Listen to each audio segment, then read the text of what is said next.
And of course, we're back with another Pat show of Canadian football chat. And we're covering a lot of bases again. This week we're going to be talking Whitecaps, MLS, Canadian Championship, CPL, League One BC, FIFA U20 World Cup. We've got a couple of interviews to bring you. And we're recording this very late on Mother's Day, on Sunday night. So I've even got a special wavelength song to honour. Maybe honour not the best word, but for Mother's Day. So we'll have that coming up at the end of the show as well. Before we get into all that though, Zach, how's your week been? It was a busy week at work. Yeah, I usually work 2 to 3 nights a week, and this week I think it was 4. Oof. Yeah, it was a busy week. It was a very, very busy week, but yeah, all in all, pretty good. Yeah, I've had a week mostly filled with pretty shitty football results for the teams I cover or support. So East Fife season got ended on Friday. Oh, sorry about the East Fife. It's not all about results though, is it? No, but sometimes, as we'll get to when we talk TSS and the Canadian Championship, it's maybe the nature of the result that kind of leaves you a little bit stewing a bit. Despite everything that's happened this week, I still like games that don't have VAR. Can't believe I'm saying that. Really? But I still, to me, it's the pure way, like football should be decided.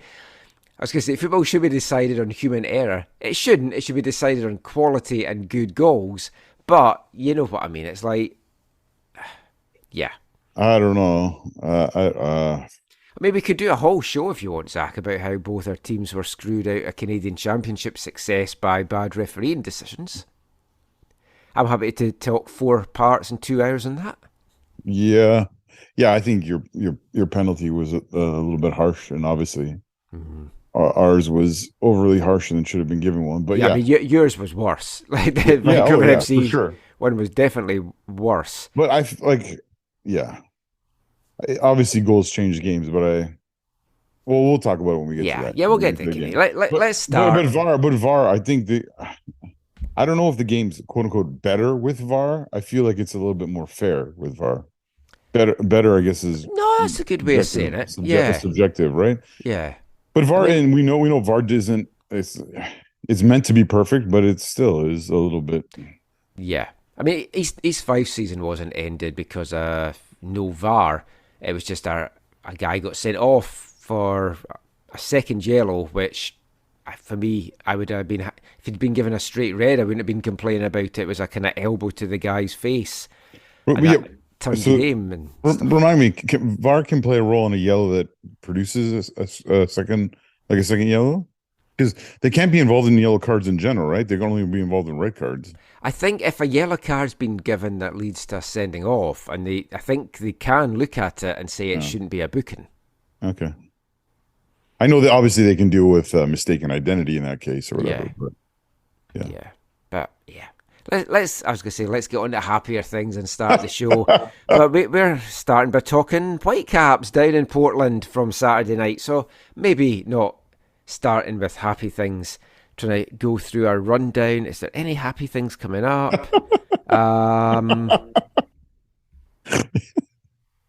Yeah, a little bit in part 4 when we talk FIFA U20 World Cup, I guess. Even though Canada and Scotland aren't at it. So, yeah, it's a pretty doom and gloom show. So, I'll pick some music to match. But we are going to start talking MLS. And Cascadian Derby, gutted I couldn't go down for it. In some ways, not so much once the game was over, because being down there after that, I think would have been pretty shitty. Although we would have tagged a holiday onto the end of it. But I was commentating on TSS, so I couldn't make that trip down. And that's why you did your Oregon trip earlier, right? Yes. Yeah. It was a rare window that I've got that we could get down there. So we took that opportunity while we could. Also, the heat down there. I mean, it was hot up here, But it Yeah. was like highs of 34 on Saturday in Portland. I think it was 31 degrees when the game kicked off. They do have, in my limited experience, the best press box food I think I've ever had. It's up there. Cavalry's buffet when I went there in Oh, 2019 was amazing because oh, they didn't just have a normal food buffet, they also had a dessert buffet. oh, And I ate way too much chocolate cake. It made the shitty 0-0 game worth it. But I also got to Drumheller, which was also on oh my yeah, bucket list as well. So that was a fantastic trip. I yeah, really enjoyed that, and I like Spruce Meadows as a venue, but Portland's press box food has always been like top notch. And yeah. I remember, I can't remember if you were down for that or not, but it was a pre-season. It was the pre-season tournament, and they had ceviche, they had Oh, horchata. I was like, oh, this is like amazing. I think I've only covered the preseason tournaments when you haven't been there. So I don't think I was there for that one. But you were down obviously for the Bayern thing, and Well, I was there for the Bayern thing. I did another preseason when you weren't there. Right before he brought in the Colombian. yes, I like going, taking the photos of the food, sending it to Caitlin in the hotel, going, "How's your evening going?" Yeah. I mean, it might have changed now, but they always seem to be like above par. I mean, that's the only reason I obviously want to get a press pass is like this the free food. That's what it's all about. The Whitecap stuff's improved. They've got a lot better. I haven't had chicken fingers for a while, which is always a plus because they're always dried out and the chips are really stone cold, or fries, I should say. I don't know how we're starting talking about food and we're getting away from the football. Probably because I don't want to talk about the football. Because the Whitecaps' unbeaten run, their 8-game streak, 3 wins of the last 5, came to an abrupt end on Saturday night down in Portland. It's the continuation of an 8-game month for the Whitecaps. Mhm. It's a grueling month. There's a lot of games coming up. They're fighting competitions on 2 different fronts. This was a Cascadian derby. You want to see a bit of passion in it, and it felt a little flat. I also don't think Portland were necessarily all that good, and I think the Whitecaps possibly made them look better than they actually were. So yeah, obviously I didn't watch the match live, but I watched it back on TSN. Did you know the match was on TSN? That was Yeah, kind of nice. yeah. That was nice. I like Yeah. that because I can PVR it and then go back easier or fast Exactly, forward through exactly. it It's when it's easier shit. to fast forward through. Um, but yeah, so I had heard a whole bunch of stuff about the game and people's perspectives, and I didn't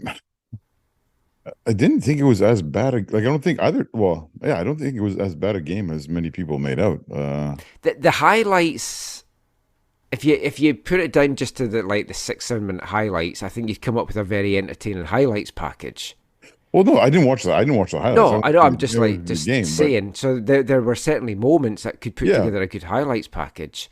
You know it's not a good game, and I'm jumping ahead here a little bit. But Montreal Toronto, I watched those highlights on YouTube, and the highlights start with the game kicking off, and then the next thing is the second half's kicking off, and the subs have been made, and I was like, did absolutely nothing happen in that first 45 minutes. No bells dinging. Oh, they were tugging their bell ends by the end. So that's Well, always the that main is thing. true. But We're gonna have some time to talk about that, right?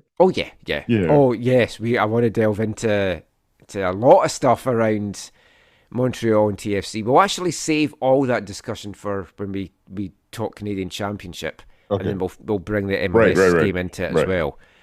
It is rivalry week in MLS, which goes on to next weekend. So it feels like every week they're saying it's rivalry week because they build all these rivalries that it's questionable what is a rivalry.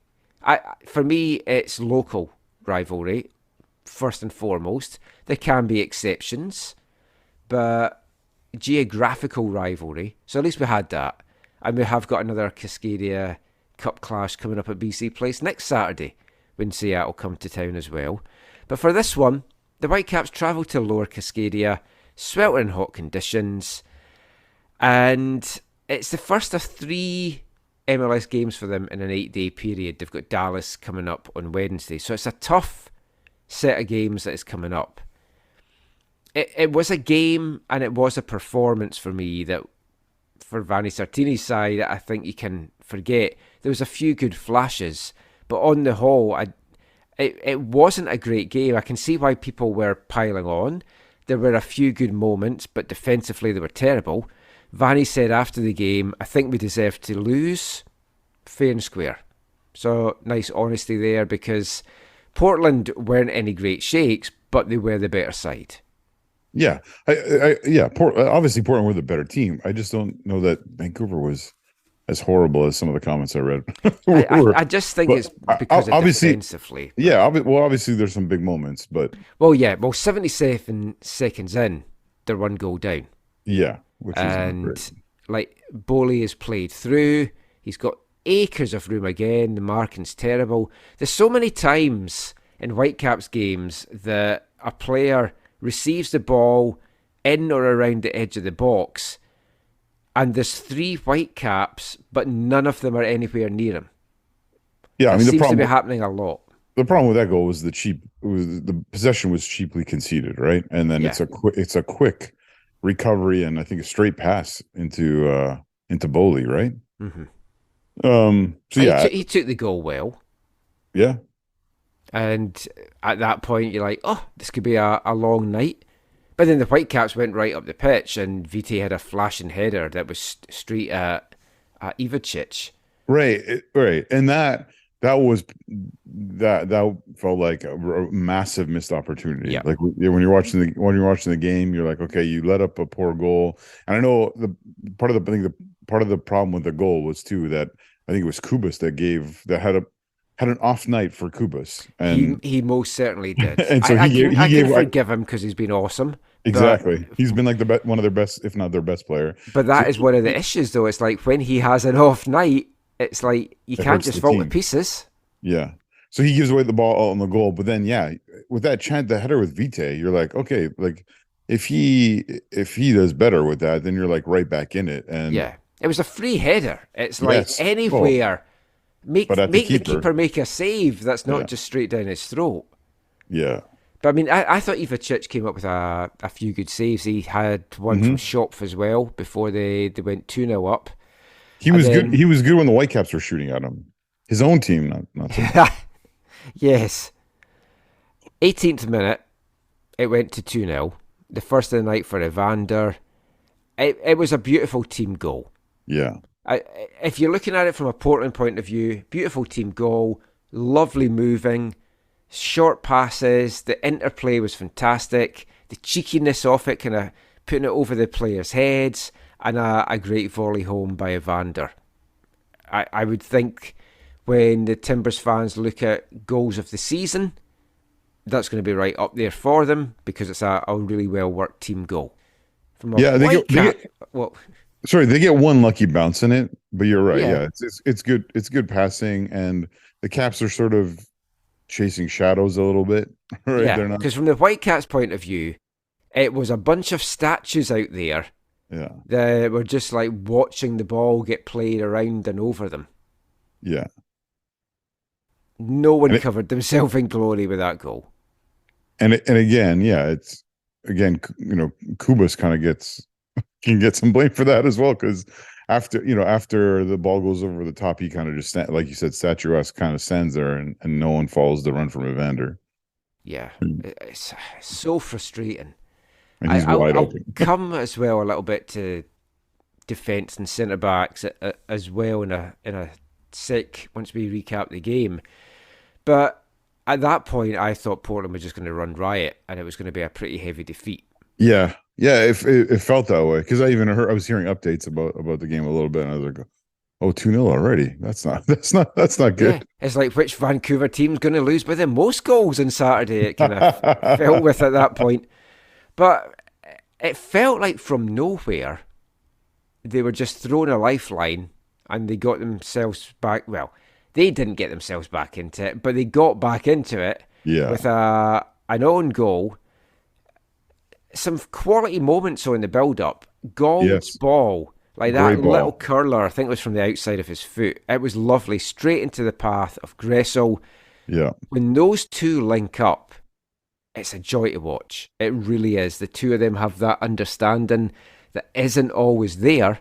I mean, Gressel's just been absolutely magnificent for the Whitecaps this season, and his deliveries in from that side, whether it's set pieces, whether it's runs and crosses, time and time again have been tremendous.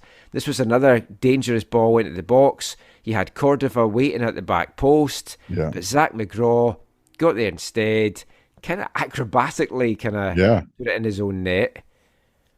And Yeah. I mean, yeah. Had he not put it in his own net, it would have been a great clearance. Did you I felt like on that play in parts of the game in general, I think Gold benefit, and I know things are flexible, but I feel like Gold benefited from um quote unquote being a part of the two strike force up top with Vite behind them. I felt yeah, like he had a bit more freedom, because and they'd moved him up top because of the workload that he put in midweek. yeah, That they needed him in there, so there was maybe less defensive work needed by having him in a top yeah, two. yeah, because like you said, the pass for the outside of his left foot was sublime to Gressel, and Gressel in that moment had the freedom to get wide, which we've talked about lots, and Yeah. we know he is always going to put in a quality cross, and then you have to credit Cordoba with a good run. Mm-hmm. It put Yeah, the pressure on McGraw yeah. because he knew I've got to get to this because if not, it's going to go to him and he's going to put it away. Maybe. Oh yeah, Zach McGraw has just got a name that you feel would be like a cartoon character or something from Gone with the Wind or trying to Were you find out. surprised? Were you surprised at the half that Cordoba came off, or No, was that? Do you think that was because planned? Like, yeah, they knew he couldn't go the full game. yeah, but So they didn't have White. Betcher's been playing lots. yeah, I mean, for me, he's not fully fit yet. So you've got to try and get whatever minutes you can. And I think this made sense to start him. Because if you think we're going to get 45 minutes from him, max, I think you start him, hope that you've kind of got him to do a bit of running, that the game's pretty level, you're ahead, and then you bring Betcher on at half time, youthful exuberance, and he runs at a tired defence. I Yeah, think that was the plan. I don't have any qualms at all with Cordova getting the start for this one. I feel Simon Betcher, though, has earned the starting spot now. Hmm. And I want to see him as the regular starter going forward. This month, with these games coming Saturday, Wednesday, I think we're going to see a lot of rotation. Brian White is still day-to-day with his quad contusion. So there's a lot for Vanny to think about. But the attack doesn't feel like it is fully clicking yet. And it's like, after the Whitecaps got that own goal, they enjoyed their best spell of pressure for about a 15-20 minute period. And they were playing some lovely football, and they were launching attacks. And Gold had a chance that went wide. Cordova had a header that just missed wide. And I was a little bit more confident that they were going to get back on level terms because they seemed to have woken up, it had just given them the spark that they needed. But then you got a kind of wake-up call just 2 minutes before half-time when Moreno had a long-range shot that Takaoka had to produce a big dive and save to turn away. But going in at the half 2-1, I thought the Whitecaps could get back into it. And I thought with Betcher coming on, yeah, I might get a point, maybe even more, depending on when they actually end up scoring the goal. It wasn't to be that way. And the decisive third goal, it was another mistake by Kubis. But I also have to say, Evander on this play was just phenomenal.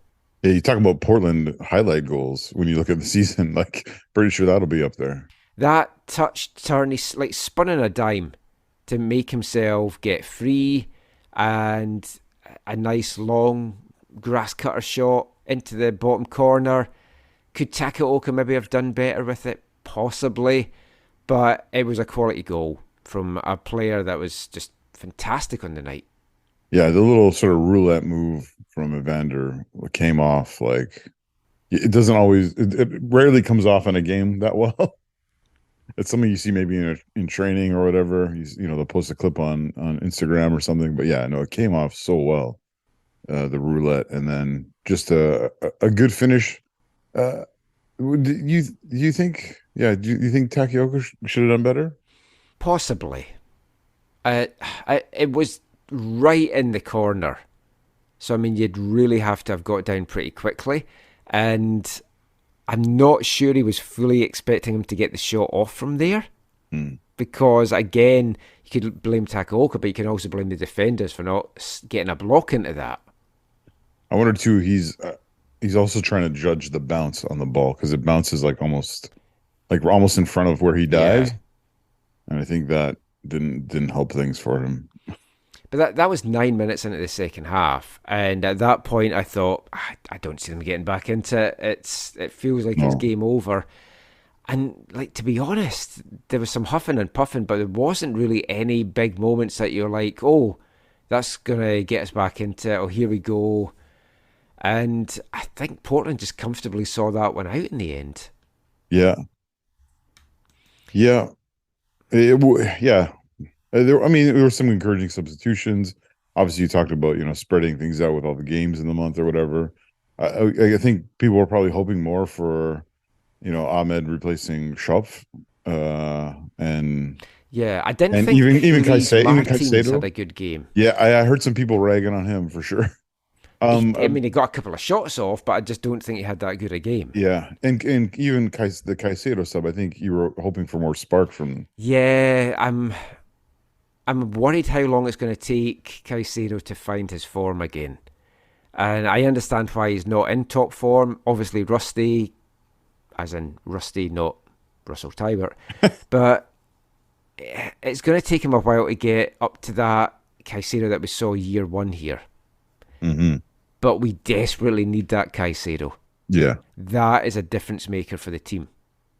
And he's Oh been yeah. through so much these last 2 years that it's starting to feel like, are we ever going to see that Caicedo again? I'm sure it will come, and it's a long season. There's still a hell of a long way to go in this.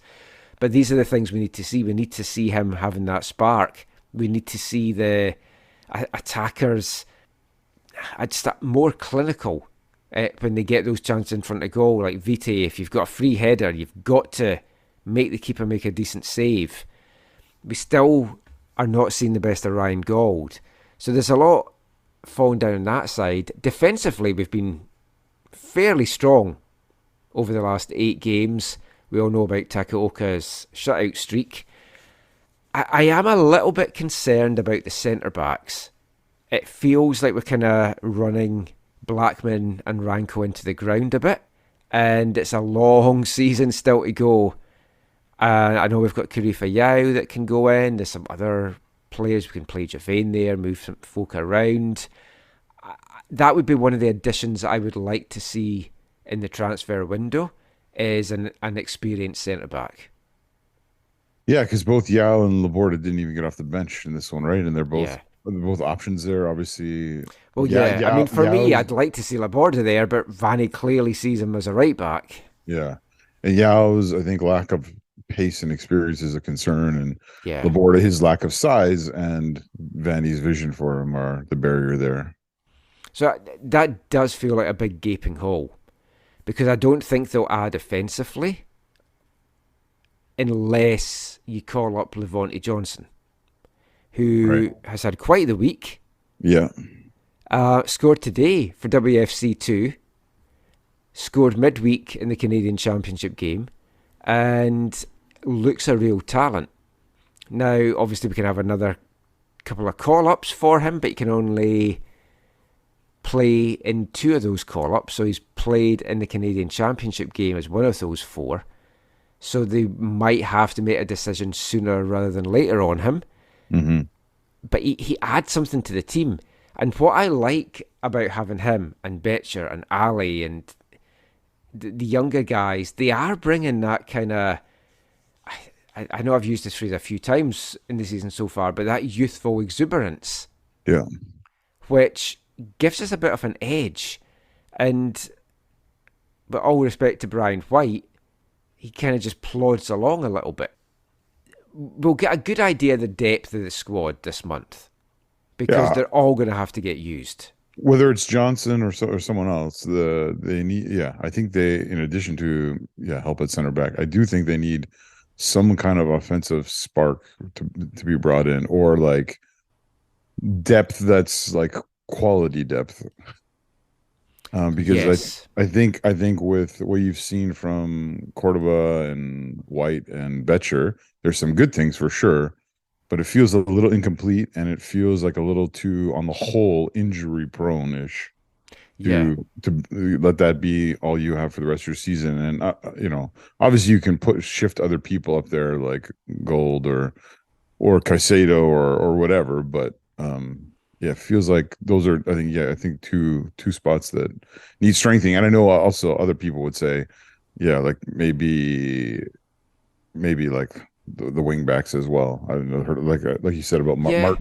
Martins. I heard lots of complaints about Martins this weekend, and maybe that's just where Ali ends up playing further back, or Raposo or whatever. But yeah, I mean, we'll get a good test because Vanny's clearly targeting and prioritising the Canadian Championship. mm-hmm. So you're going to see a lot of strong players out for this next game that's coming up. But now you've got Dallas coming up on Wednesday. And right now, Dallas are sitting 4th in the table on 18 points. The Whitecaps are on 14. We don't historically do well in Dallas. Dallas come away with 3 points in this, and then you're 7 points behind them looking up early in the season. And these are the teams you want to keep close to you. And I thought it's been, is it almost a year since a league away victory? Which was in Dallas. I think it was June last year was the last away win, Yeah. Because you look at this Western Conference just now. So after the weekend's results, Portland leapfrogged Vancouver. They're on 15 points. They're up in 6th. Vancouver down in 8th now on 14. But it's an ever-tightening Western Conference. You've got teams like Kansas City and LA that all of a sudden are starting to win games. They're starting to close the gap. Kansas City in particular are actually starting to play football like the Kansas City of old. We won't delve into all the ins and outs of all the Western Conference games, but to give you the results, St. Louis, surprisingly, kind of in a way for me, lost 1-0 at Chicago. Then you had Austin and Dallas in the Texan Derby. Dallas came away with a 1-0 win. I watched the highlights of Houston and Seattle because I knew that Houston had finished the game with 9 men from the media release that I got. So I thought, I've got to watch this. Have you seen any of that? I have not. I've seen, Toronto, Montreal, and the Dead Bull Man City Light one. I've seen. You've watched all the ones I haven't seen. Well, I watched I saw Montreal. the Galaxy versus San Jose. Yeah. This is funny because I watched Houston Seattle highlights and KC Minnesota. So this is good. We can all talk about different games. But Houston went down early to 10 men for a horrible tackle, really. When you see it in real time, you're like, how is that a red card? And then when they slow it down, it's an over-the-top right into Ladero's leg that really it's like a potential leg breaker. I mean, you could see that leg just snapping. So that was a fair one. Then a second yellow for Herrera two stupid yellows really from him, got them down to 9 men, but they were holding on. And then it was late in the game, it was like the 86th or the 87th minute, that Seattle got the winner for the 1-0 win. So Houston's home streak that they had was ended, but they made Seattle work very, very hard. Rothrock was the guy that got the goal. That sounds like someone from Lord of the Rings or something. But yeah, I mean, that's what good teams do. They grind out the victories when they need to, and they get the points when they need to. So Seattle got that. KC spanked Minnesota 3-0, and it was very deserving win, and Minnesota missed a penalty. It was a horrible penalty. But KC are starting to look like the good KC of old. The Polido's got a lease of life. They're moving the ball around well. All the attackers are linking up. So that's a worry, because they're now starting to climb. Colorado Rapids went down at home to a 2-1 defeat by Philadelphia, ending their unbeaten record. LAFC spanked RSL in Utah 3-0. And then I haven't seen anything from the last game. That was today, wasn't it? LA and San Jose, yeah. So tell me about that one. What was that one like? It was not a great football match.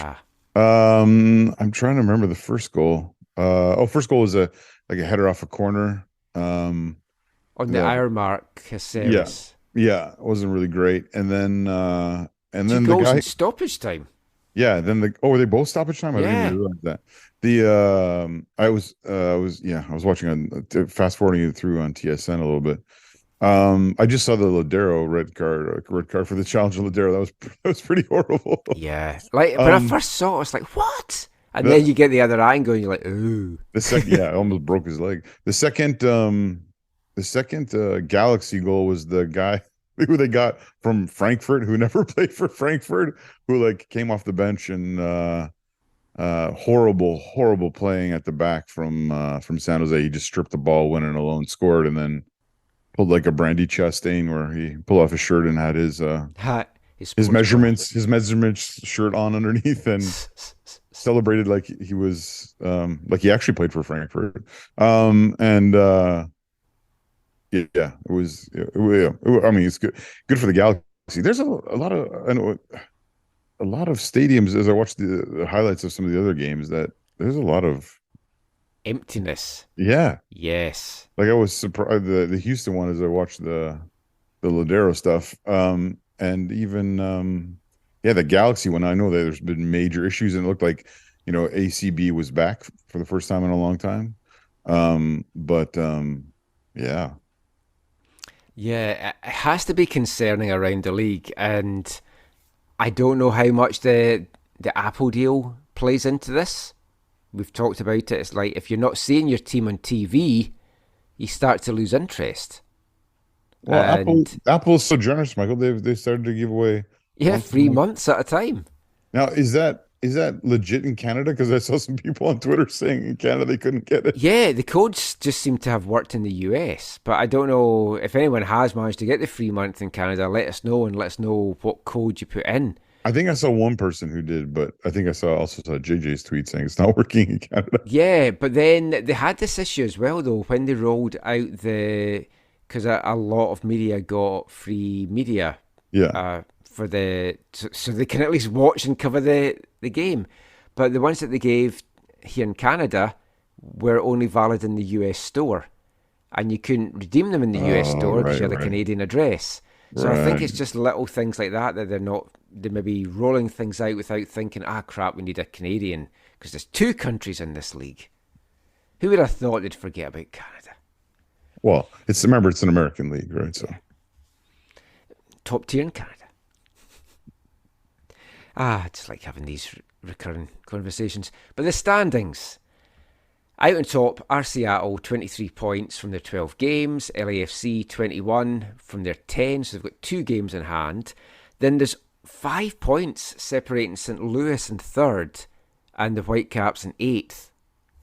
Then you've got 3 points separating Minnesota in 9th and Kansas City now in 14th. So it's getting very tight, and I think it's just going to tighten more. And if the Whitecaps lose the next 2 games, which realistically there's a good chance that they can, away to Dallas, home to Seattle, the time we do next week's show, they're going to be, I think, on the outside of that playoff line looking upwards. They have to try and get at least a point from that Seattle game. I think it's massive for them. Yeah, and I mean, maybe they can get a point or more in Dallas. Yeah, I mean, I'm writing them off. I know from my comments, but it's like it might be a happy hunting ground for them, where Dallas continues to be a place where they get points. Well, it's what team they put out there as well. But if they are struggling like this on the road, they've got to find a way to win. Yeah. They've just got to find a way to get points. And when it's tightening up like this, you go in a bad run of results and you're just going to get like sunk to the bottom like a stone, then you're going to have to put together that good run of results. So we'll see how it all goes. It's not all doom and gloom. There's still some bright things. I still think this is a good Whitecaps team. And once they can fully get that attack flowing, I definitely see us still as playoff contenders. And it's still very early in the season. I mean, we're really just a third of the way through, so there's still a long way to go. But that is pretty much it for our MLS chat for this episode. We're going to turn our attention to the Canadian Championship, though, next. And we'll be back with that after this. Hi, I'm Simon Betcher, and you're listening to the AFTN Soccer Show. Do you remember a time when you would go from Mars? I don't know if you knew that. Oh, it's Debbie playing cards and you were into and cigars. And she never told me her name. I still love you to go from Mars.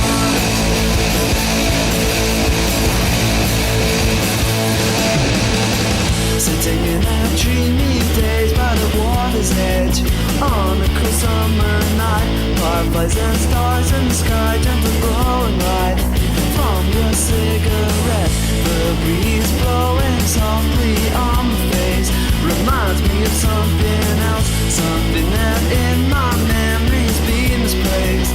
Suddenly all comes back, and as I look to the stars, I remember the time when you were gone from Mars. I don't know if you knew that. Oh, it's Debbie playing cards and we went to the cigars. But she never told me her name. I still love you to go from Mars.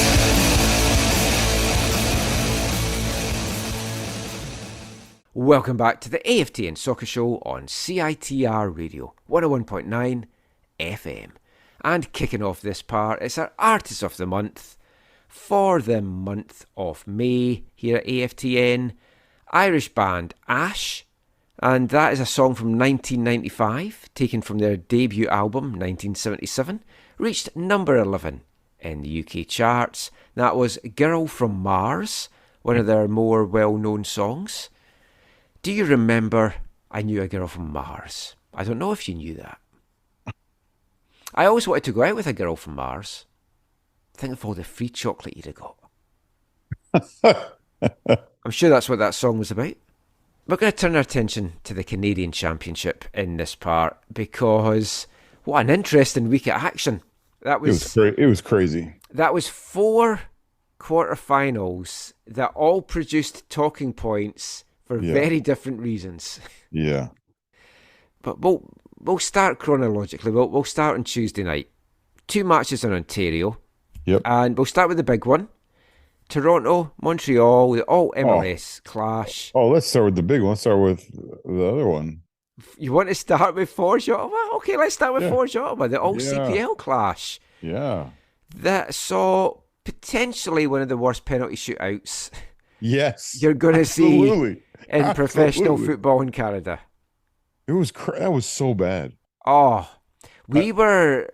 So, folk might not know this, but I've mentioned it on the show before. I'm the media officer for TSS. So I was over with the team on the island for the game at Pacific.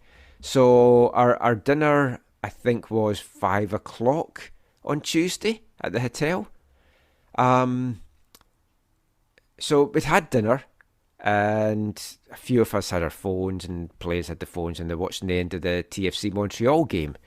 And then we knew that the Forge Ottawa game was going to penalties, and we're like, come on, switch over One Soccer, which thankfully they did. So there was like 3 tables, and we're all huddled around devices watching the penalty shootout. So I was watching it on Fubo, and then other folk were watching it on One Soccer. So we were all at different times of the shootout, no. And Colin Elms wasn't even watching it. He was following it on Bet365, and he's going, I can't believe. Wait, so he was betting on it? No, he's just watching the. Instead of watching, like, you could have sat and watched us actually watch the pictures, but he was watching on the phone. So he was like, oh, I can't believe they missed that, and we're like, shut up! We're trying to watch this.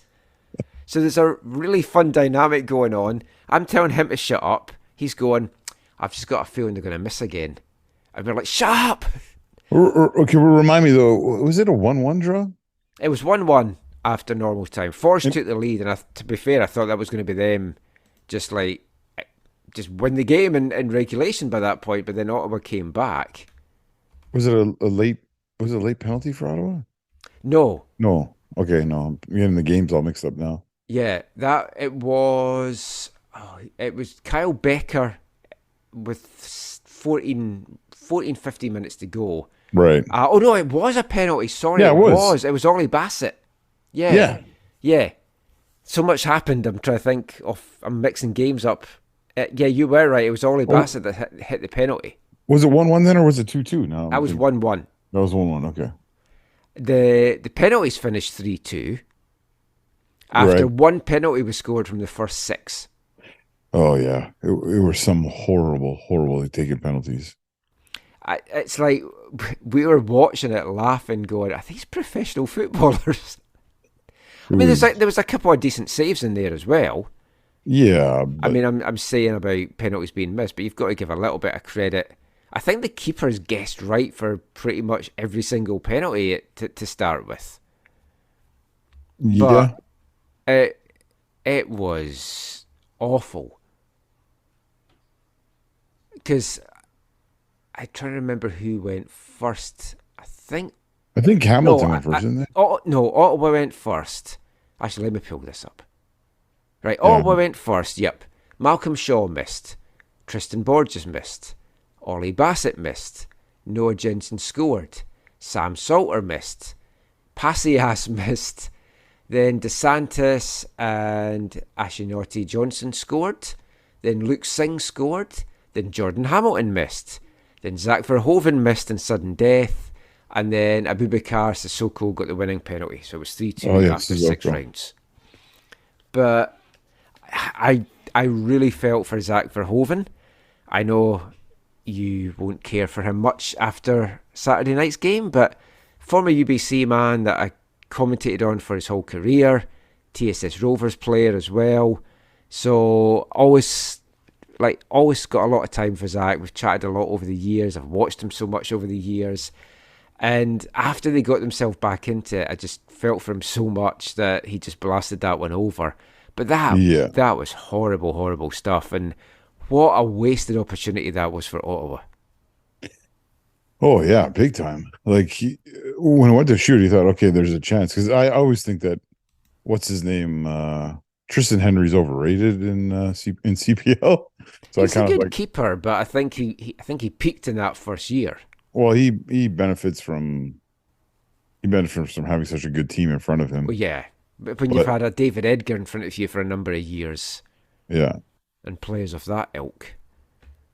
But yeah, so I mean that was an interesting game.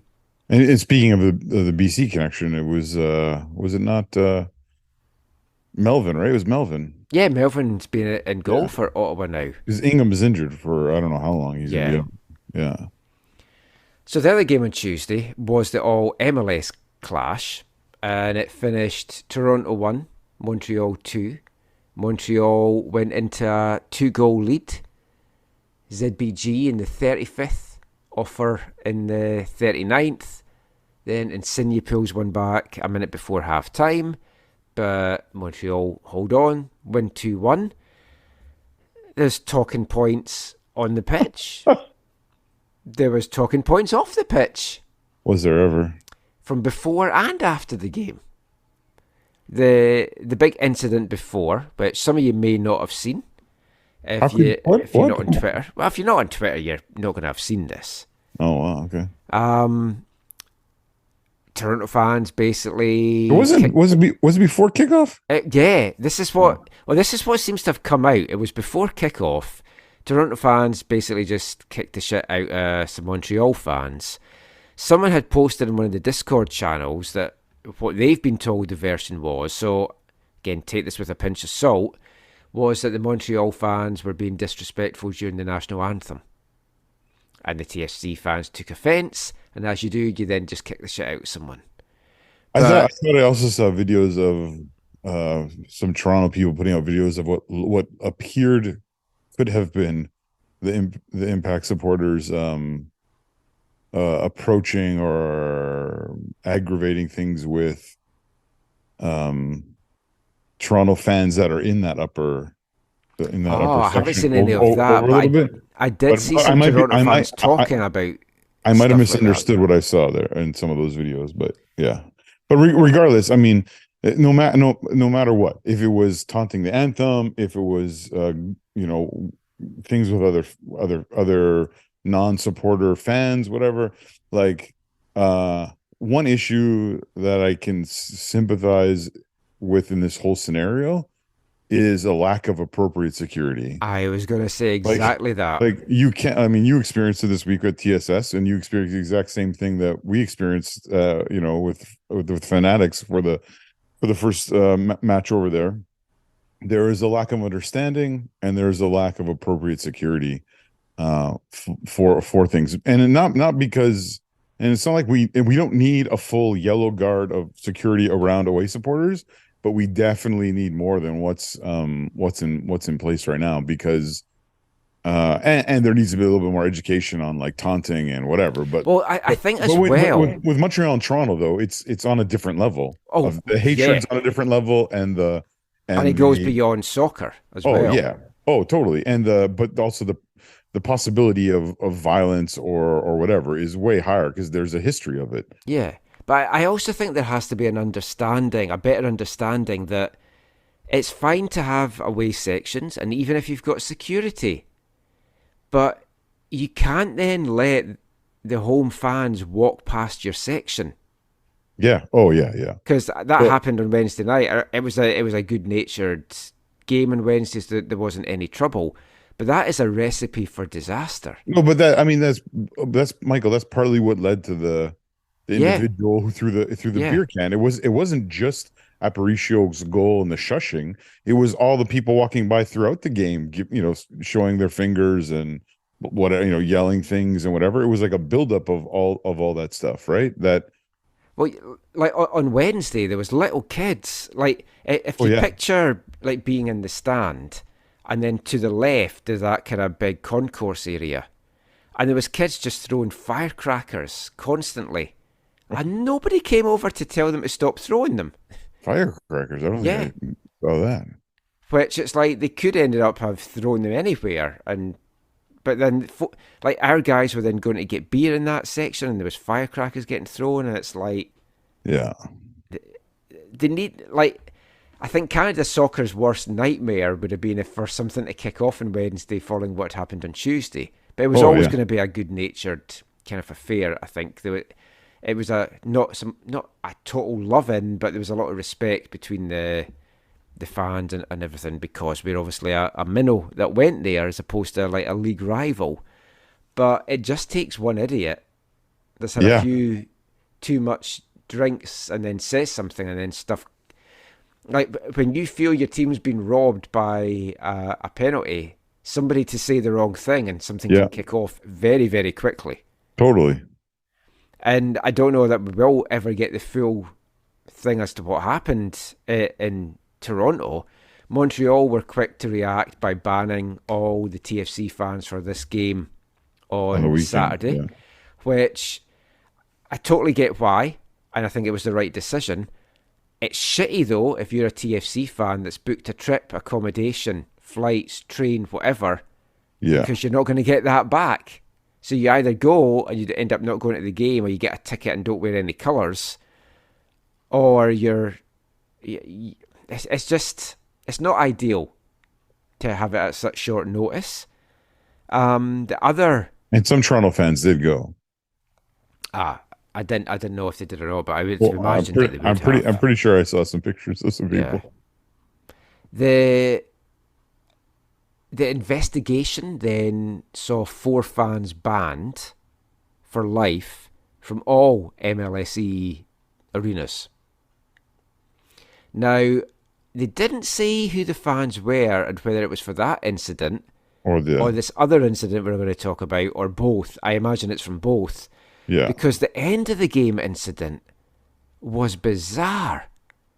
Mark Anthony Kay is coming over, and apparently he was one of the few TSC players that came over and applauded the fans. There was only 3 or 4. Yeah. Apparently, a bunch of the squad just said, "Yeah, this was awful. We need to get out of here." And then he got into it with one of the capos from one of the sections. I don't know what group it was or what, but it ended up with the capo throwing his megaphone onto the pitch towards Kay and the players as they walked away. What the fuck is going through his head? Wow. So I mean, we don't have to have a long discussion now about this, but I mean, there are some of the people in one or two of the sections and groups in Toronto have a different style approach that is, kind of foreign to North America in terms of how you hold your players accountable for, especially the poor form they're in. But the ultimate sin for them is losing to Montreal, and I can't imagine what it's like after losing twice to Montreal now.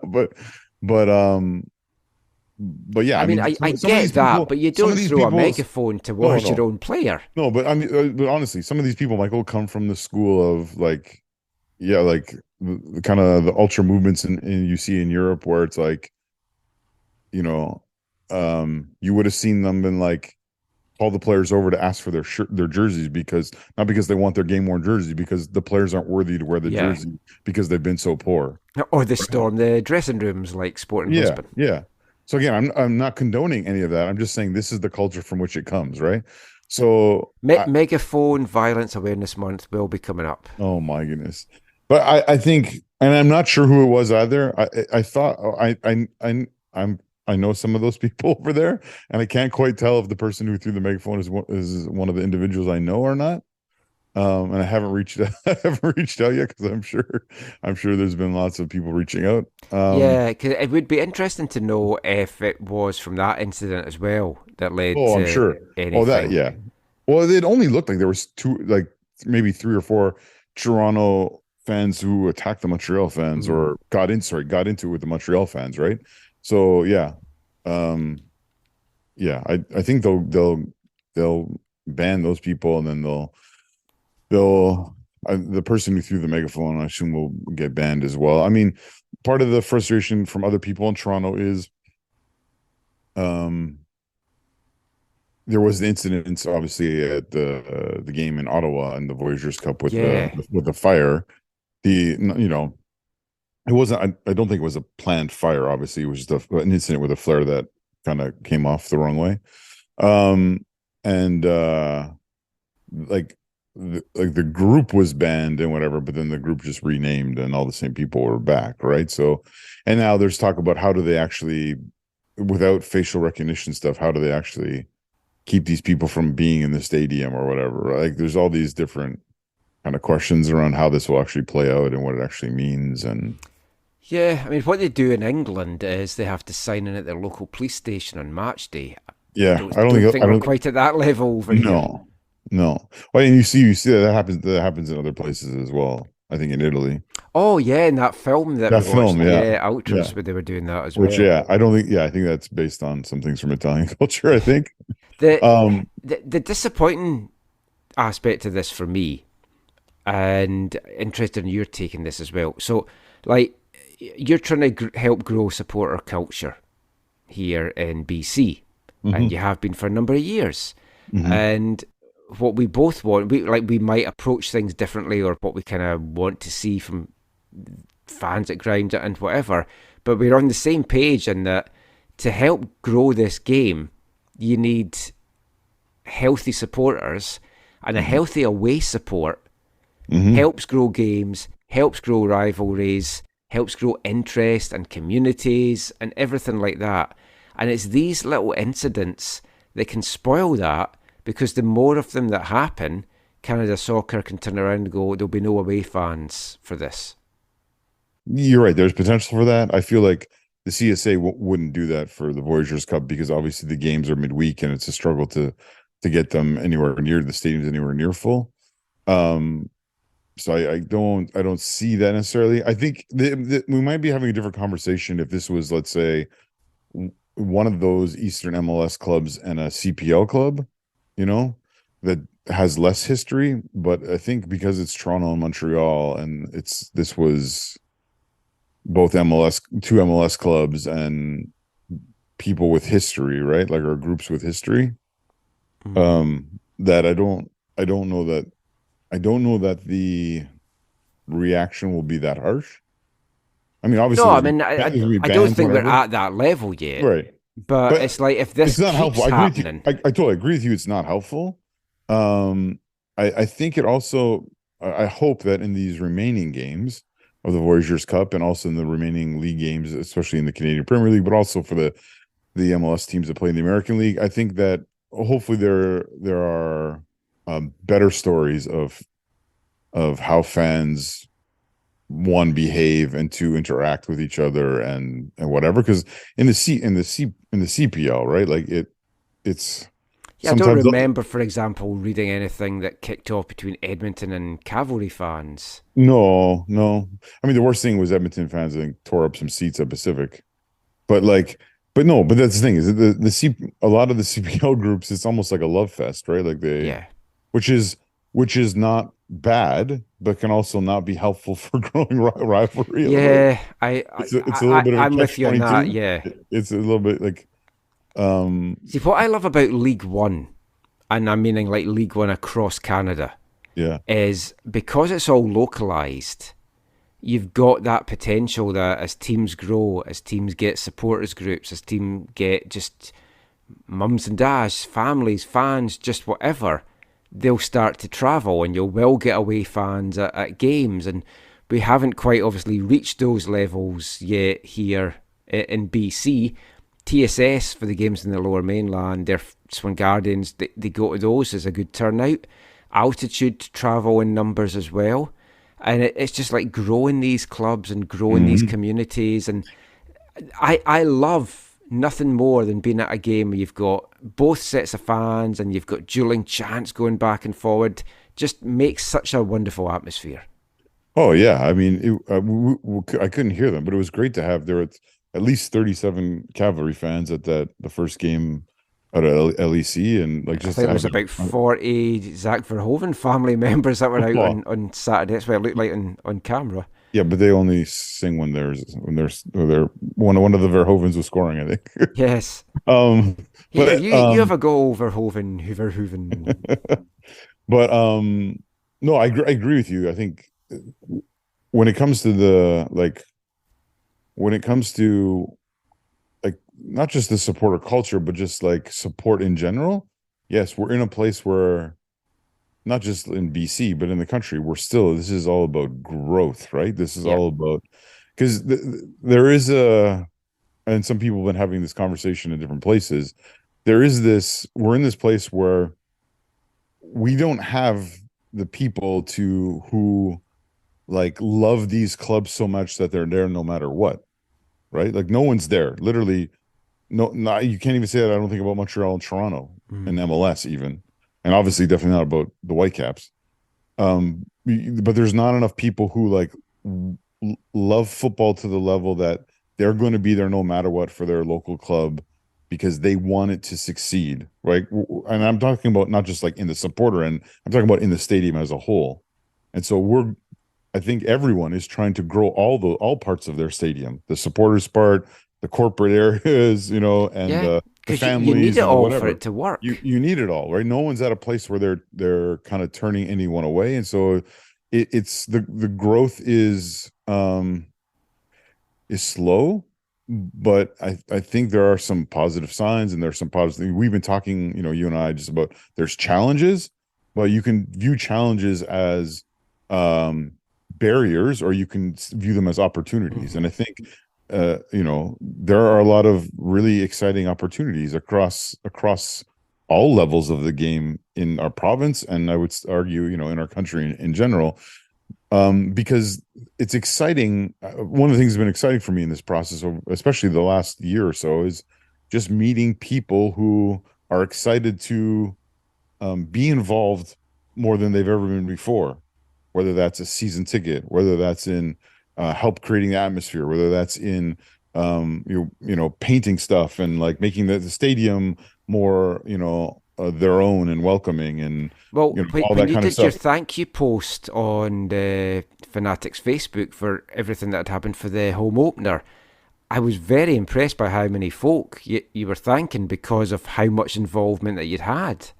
Yeah, and that I mean, that was because of the approach to making TIFO. That was obviously smaller than it hopefully will be as things go forward, right? Because you kind of need to start with people that you trust and know or have the same philosophy as you, and moving forward, as you get to know more and more people, and they buy more and more to that philosophy, then that group hopefully even grows even to bigger than it is, which means you can do things quicker or more efficiently, and maybe even larger, and all those. That's another whole other conversation. But yeah, for me, it's exciting to see that things are growing, and also with the Fanatics, for me too, it's not just people in the supporter, and we have people in all different parts of the stadium because of different issues, whether it's accessibility, whether it's family, whether it's age, whether it's mobile, like ability Whether to it's you don't want to stand. get burnt to a crisp. No, well, yeah, no, we'll talk about that later, but that wasn't as nearly as bad as I thought it was going to be. To be honest, yeah, I was surprised at that. Um, but um, but yeah, so we're in this growth mode across the country, and I think we need to encourage one another. You know what I mean? Like, as opposed to Yeah. saying But you like, also need to have the authorities on your side, and it's incidents like this yes, that get the yes, authorities not so much on your side. yes, yeah, that's fair. That Yeah. is fair. Let's move on to Wednesday, because all the action was on the pitch on Wednesday, and Yeah. it was Whitecaps 4, York 1. Now, we were all watching the first half of this in the hotel before we had to head off to the Hmm. stadium for the TSS game.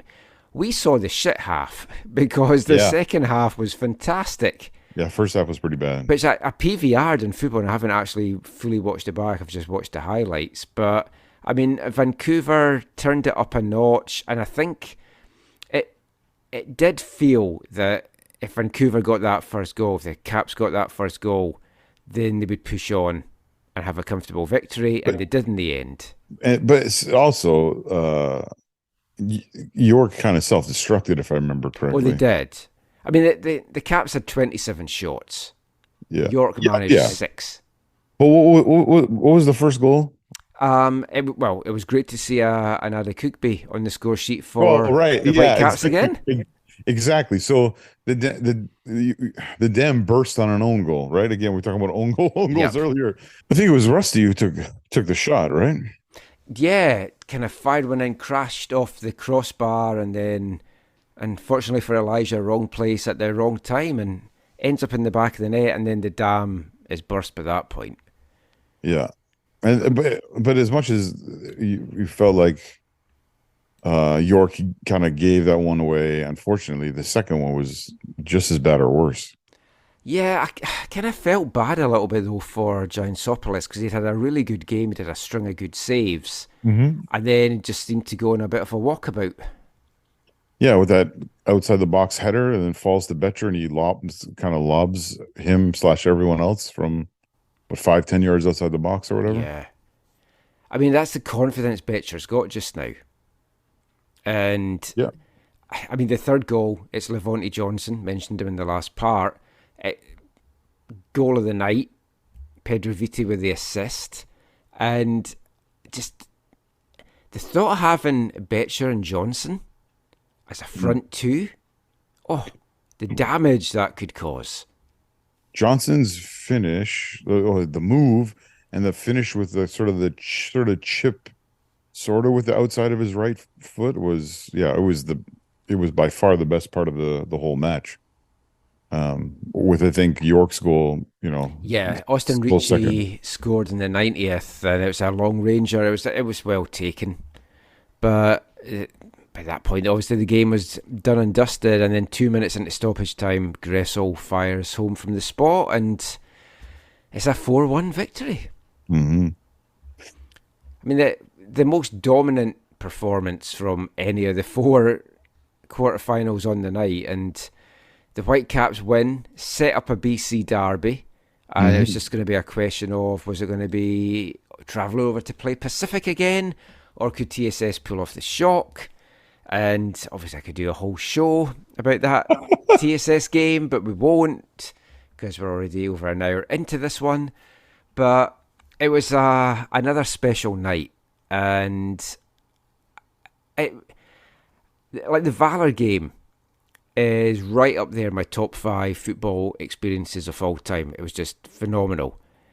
This probably will be in the top 10 somewhere, just because I got to travel with a team, eat with them, be in tactic talks with them, in the locker room with them, bus with them. So it was a side of it that I haven't experienced really before. I've travelled over with TSS before in the PDL for just games, and it's not the same because you're on the bus and the ferry with them, and that's it. Yeah. But to be more involved in it was an eye-opening experience in a number of ways. But one of them in particular was about just how professional they do things. They have 2 analysts that are going through video, and I want to give a big shout out to Ryan Lindsay, who's the senior analyst with TSS. He's based in Winnipeg.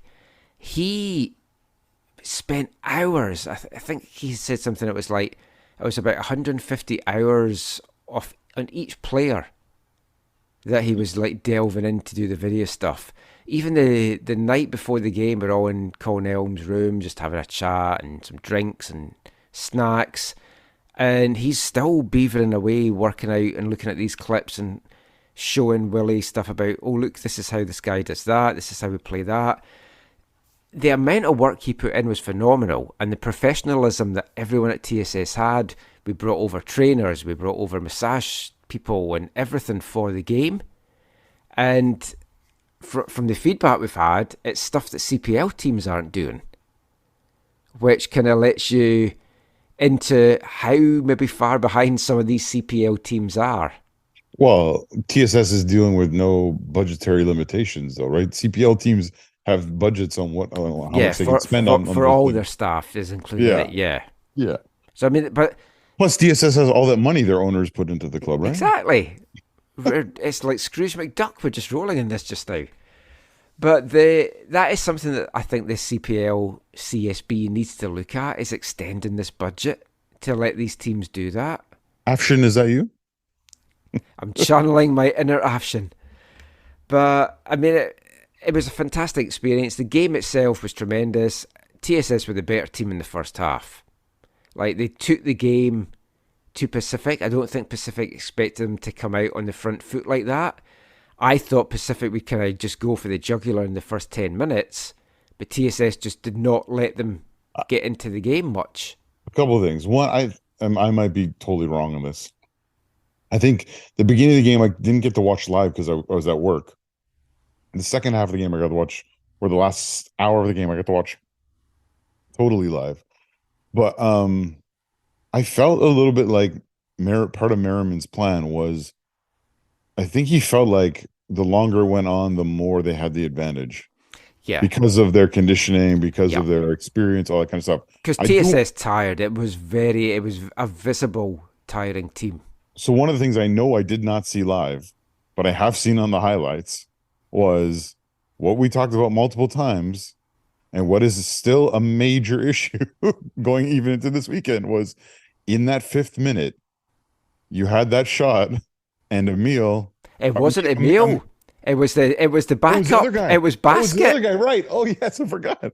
So the backup lets the ball slip through his hands, but it goes over the net this time instead of From our angle, we all thought that was in. yeah. Oh, sorry, I forgot it wasn't Emil. Because I mean, Yeah. you saw Emil this weekend, right? Yeah. We'll get to that maybe later, but no, yeah, it was. They badly need a good goalkeeper to go in there.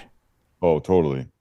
But yeah, but so 5th minute, TSS has this shot, and I thought, oh, like yeah, that could have obviously turned the tides of things. But like I said, I think that Merriman knew that the longer things went, where they were either level or in the lead, it was to their advantage. Yeah. The thing is, before the game, so One Soccer speak to both coaches. So I'm standing on the pitch with Willie, waiting to bring him over, and Merriman's talking, and like we'd had debate the night before. I thought Merriman would put out a very strong lineup. Mm-hmm.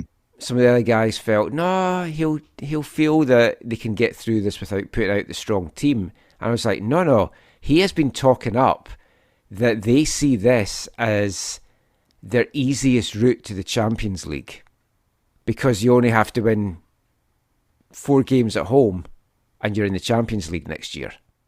True. And he's mentioned that on calls, that they see that and that they're taking this very seriously. So I wasn't surprised at all that it was a really strong team that he put out. But before the game, Merriman, whilst Willie's listening to him, said, he was asked about the strong team and said, yeah, we want to run the numbers up tonight to get a bit of confidence in the team. Oh. That didn't work out for him very well then. No. But Willie hears that, goes into the locker room, and it's like, there's your pre-game team talk. Yeah, They think totally. they can go and run the numbers up on us. Yeah. That's awkward. Seems awkward from James. I think it was just bravado and stuff as well. But I genuinely think they thought they could probably do that. And if they had scored early, there is a good chance they could have done that. The other highlight from the first half, which again I don't think I saw live, was when your boy there, Lisi, had the ball back. The ball was out of bounds, right? It went behind. It was the right okay. decision. It definitely went behind. But again, from our angle, the thing we just erupted because we thought it was in. Yeah, and the keeper again looked dodgy. I've no idea what he even thought he was doing. Yeah. Because the ball comes in and it's obviously out of play. If you watch the fans behind the goal as well, the Pacific fans, they're all like... Yeah, totally. But it was the right decision. So what wasn't the right decision was that it was then awarded as a corner. It was either a goal or a goal kick. It took no deflection from anyone. It was not a corner. Oh, yeah, that's awkward. Yeah. So that was like, okay, we've disallowed the goal. Let's just give him a corner. But that was as good as it got for TSS. They tired in that second half, and it was all Pacific in the second half. And the penalty, if they hadn't got that penalty, could TSS have held on to take it to penalties? Possibly. I feel the goal was coming. I just feel that they were slowly turning the screw, Pacific, and they were going to get the breakthrough at some point. But the penalty was shocking. And Herd basically goes on TV afterwards and admits that he dived. Well, he says, I felt contact and went down. I felt the slightest of touches and went down. Yeah. That's what you do in a situation like that. I don't fully blame him for that, but... No, and I would say if one of our guys had done it... You would have been happy for it. Yeah, it's like fair play. It's just... In some ways, it's a testament to how well TSS played that a professional team felt they had to do that to get the breakthrough because they maybe worried it wasn't coming. I don't think they worried they weren't coming. I think they would have done that against an MLS team. Like I don't think that mattered. But yeah, it proved to be decisive. But I mean, and obviously the penalty makes space for what ends up to be the most quality moment of the night, which is the second goal. But yeah, which again, if there was lines, may have been offside with the finish. Not in the initial pass; he was definitely onside. But the finish, from the angle on TV, it looks like he's a step off. But Yeah. hey, I'd rather not have lines and stuff. And Like I texted you at the time, like, yeah, I think, the league I watch the most and I think does the best with VAR is the Bundesliga. yeah, And I think, both of you, the goals you had against you, I think would have been evaluated. And I think at least one of them might have gone your way. the penalty, like Mike Victoria Gunnar, who is he's a referee. he said VAR wouldn't have overturned that because Penalty? you can't be 100% sure that there wasn't a clip. Yeah, I think. I think with VAR, do they feel it's clear and obvious for the referee to look at it, to see something that he or she didn't see, and so I think that they might have had them have a look. Yeah, but I mean, at the end of the day, I think Pacific were the better team overall. They've gone through, and I think TSS, to a man, can be very proud of how they played. I mean, you saw what Pacific did to York today. Yeah. And it's like TSS made them work hard for that victory. James said that afterwards. I want to give a big shout out to Pacific, who were wonderful hosts. They gave TSS, the staff and the non-playing players that had made the trip, a suite for it. They moved the fans to the better section when it looked like we had sold more than 100 tickets and it was going to be a very tight squeeze in the bleachers. The James Merriman and the coaching staff handed drinks in at the end of the game to Willie and his coaching staff. So a lot of quality, and there was a lot of mutual respect, and that's how the game should be. And I think TSS put themselves on the map. People across Canada know about TSS now. They know about League One. And if this helps grow League One and helps grow teams to be a bit more professional, or to see this and have a thought of, we can go in this competition and actually win some games here, all more power to them. It was just a wonderful journey. It was a wonderful story. And it's what Canadian soccer needs.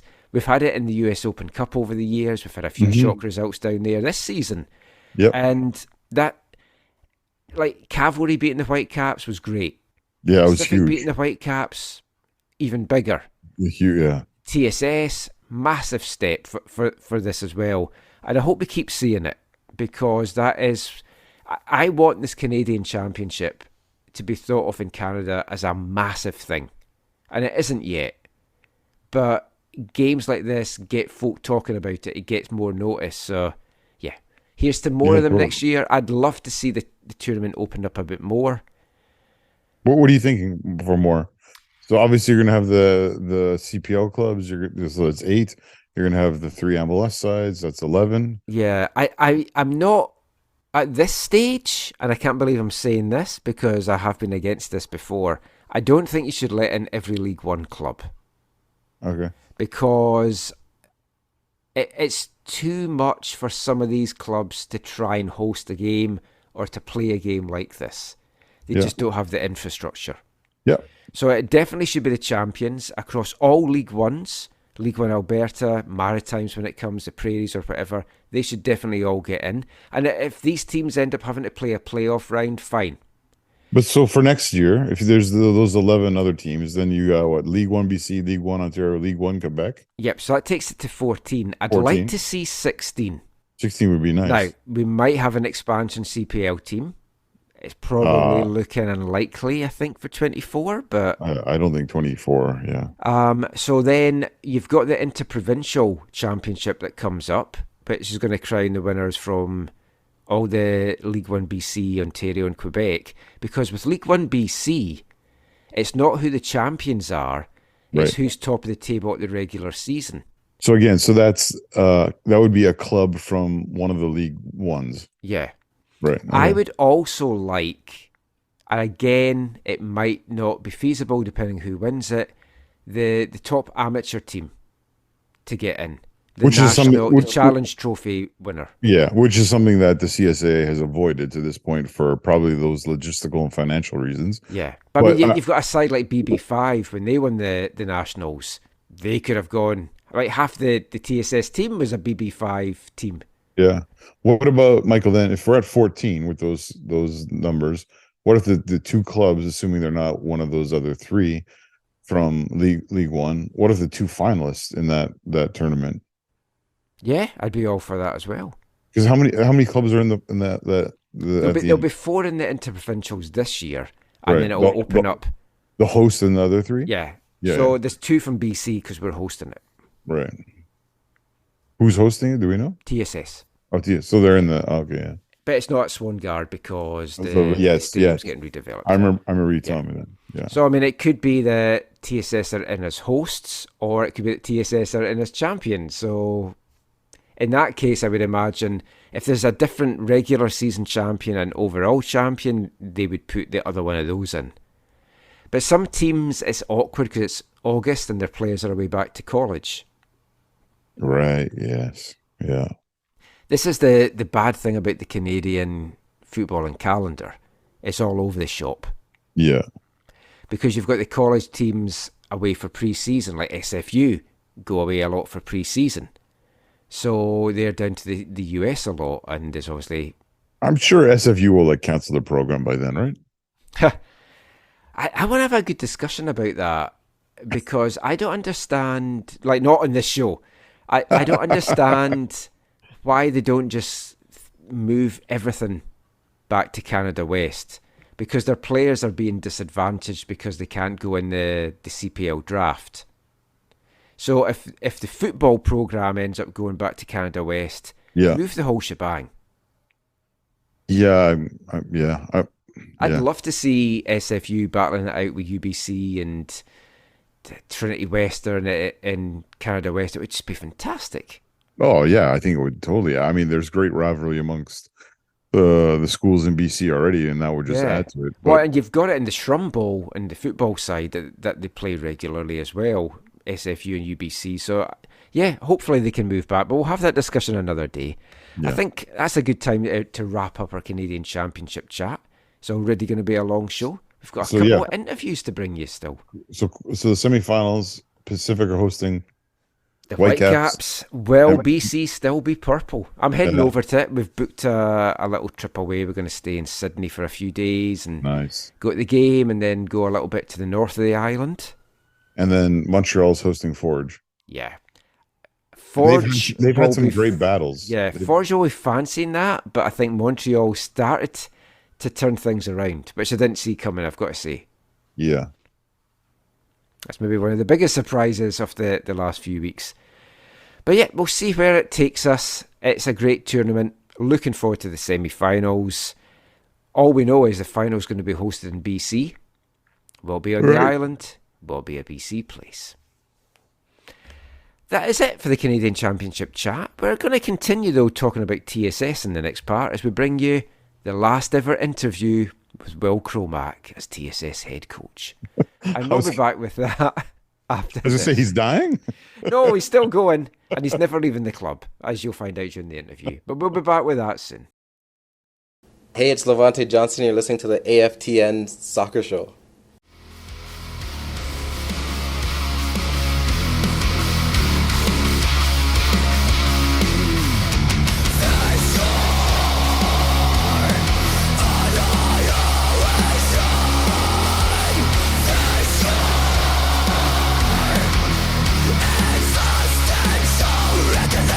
Obsession, crawling out of our own skin. Our appetite's limitless, disillusioned. We overstate our significance in the ashes of our negligence.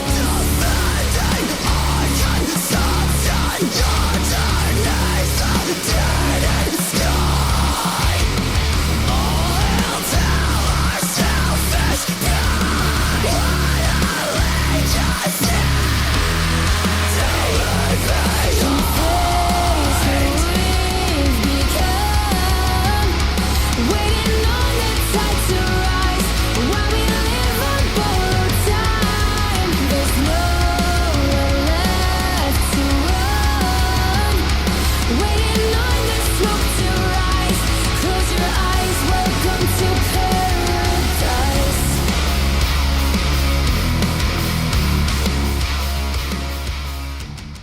Welcome back to the AFTN Soccer Show on CITR Radio 101.9 FM. And kicking off this part, it's American-Canadian band Conquer Divide with their new single, Welcome to Paradise. It's taken from their upcoming second album, Slow Burn, which is going to be released in September. And I've played that for a couple of reasons. It's a fantastic song.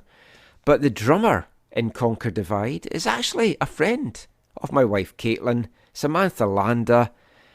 She's joined them as drummer in 2020, and they are about to go on a North American tour with former Artist of the Month here at AFTN, Electric Callboy.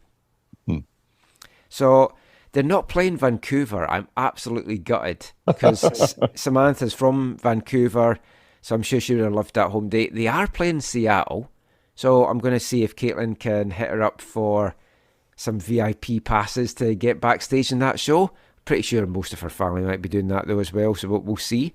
They did collaborate on a song on the Electric Callboy's last album, Techno, called Fuckboy. Fun video, you can check that out. So, talking of fuckboys, Big Willie Cromack. How's that for a segue? It's 1 a.m. in the morning. I'm struggling here, I've got to say. We're both yawning. I'm trying to get the best segues I can. But yeah, Will Cromack, his game against Pacific on Wednesday was his last match in charge as head coach for TSS Rovers. It's been a fantastic journey. He's been involved with the club since he started the adult team in 2017 and way before that in the academy as well. Colin finally sacked him. It's brutal. You lose a cup game and that's you're gone. That's worse than what happens at Bayern Munich. Well, he ordered a hamburger. He mulled it over in the hotel in Langford, and then that was the end for Will. Let him go on the ferry on the way home. But I sat down with Will for a chat on that ferry on the way home, just to talk about his journey with his team. Took over as head coach in 2019 for the USL PDL season, or I think it was League 2. It had been rebranded by that point, and then led the club to a championship in League 1 BC last year, and then this historic cup run. Very emotional, Will, on Wednesday. Gave a wonderful speech on the bus home, which I won't share. It's obviously just for within the club, but there were tears, and you know what this club means to him. He's been through a lot with them. He was kind of the guy that spearheaded the share ownership. So go stick the kettle on, grab a biscuit of choice and listen to our last ever chat as head coach anyway, with Will Cromack.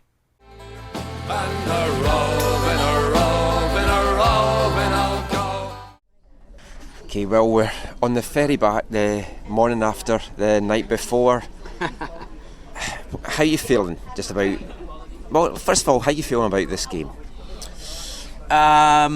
Well, the game is always, it hurts. You don't like to lose. There's nothing about that ever feels good if you're a competitor, which I consider myself. I can't go out there and kick the ball anymore, though. But, really, I'm proud. I'm proud of the club and the players.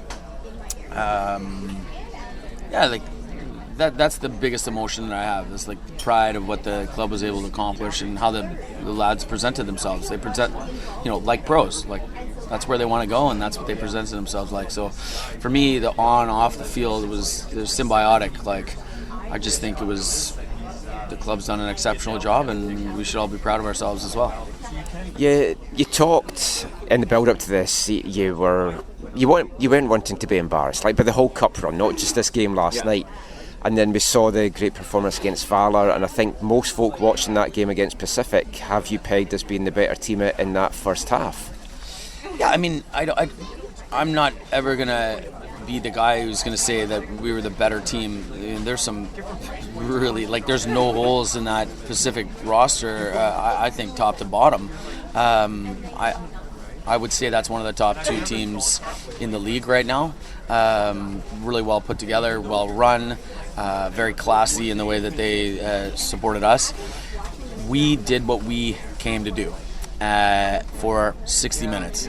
And, we had to chase the game after the penalty, which again, was hard, dead legs, and we got pushed back more and more and more. But I wouldn't say we were better. I would say we did what we wanted to do and what we thought we had to do in light of who we were playing. I want to talk about a couple of things from the game. So when Mateo had the ball in the back of the net, I mean, the ball had carried behind when you see it back. But when it went in, what was your emotions like at that point? I was looking to see if it was out. We were hoping. The first shot that the keeper bobbled, that was probably going in. Well, that was a moment where we were like, oh man, already. There's a couple little moments. I mean, I thought right after they scored the penalty, where we went down and Eric took a pop, close. Those were all little moments of hope, and sometimes when you're watching as a coach, if you're really honest, you're just a close spectator, trying to make adjustments if you can. It's hard to adjust in a game where you're not having the ball much. It's difficult, but there was a few moments where you got your hopes up. The penalty. I won't talk about the referee because they want to get you fined. I don't know if you can still get fined now after the game or not, but we have to get paid. Oh, that's true. When you see Josh Herd come out afterwards and not use the word that he dived, but basically I felt a little contact, so you go down in a situation like that. Our guys would probably have done the same, maybe. I would as a player, but is it disappointing just to hear a guy just be so blatantly come out and say that? Well, I think the game, most certainly around the world, is hoping to clean up areas like that, in the box, out of the box. He's a professional. He's done his time through UW. He's been a Pacific guy now all the way through. He's a professional. That's what you do. And you can't be upset about it, because if that was on the other foot, you'd take it. So, 24 hours later, or whatever, night's sleep sort of later, it's a professional attempt to win the game, and they did, and all the power to them. This whole cup run, this whole adventure, I think it's been magical.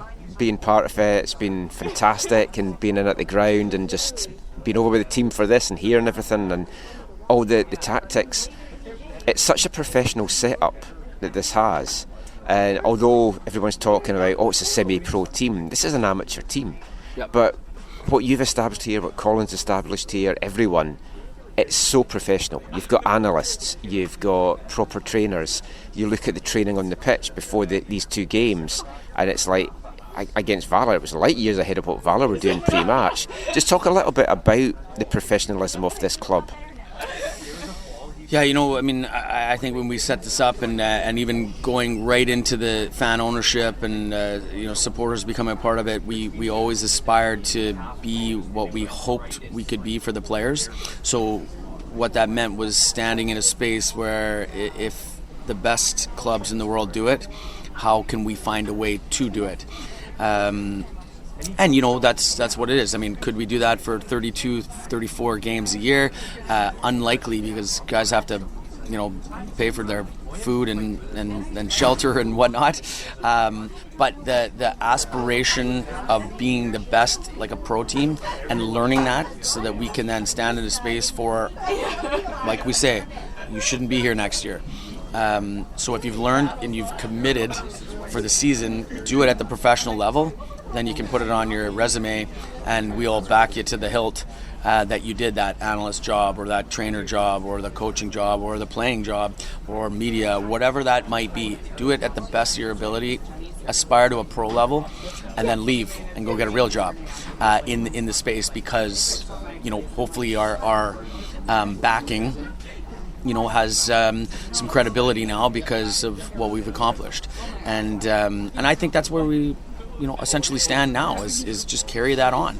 Everybody should come, give their best, get some experience, fail with us, so that they don't do it when they go to a pro environment and truly get paid. One of your post-game things that's got a lot of play since you said it was your impassioned talk about communities and building that across Canada.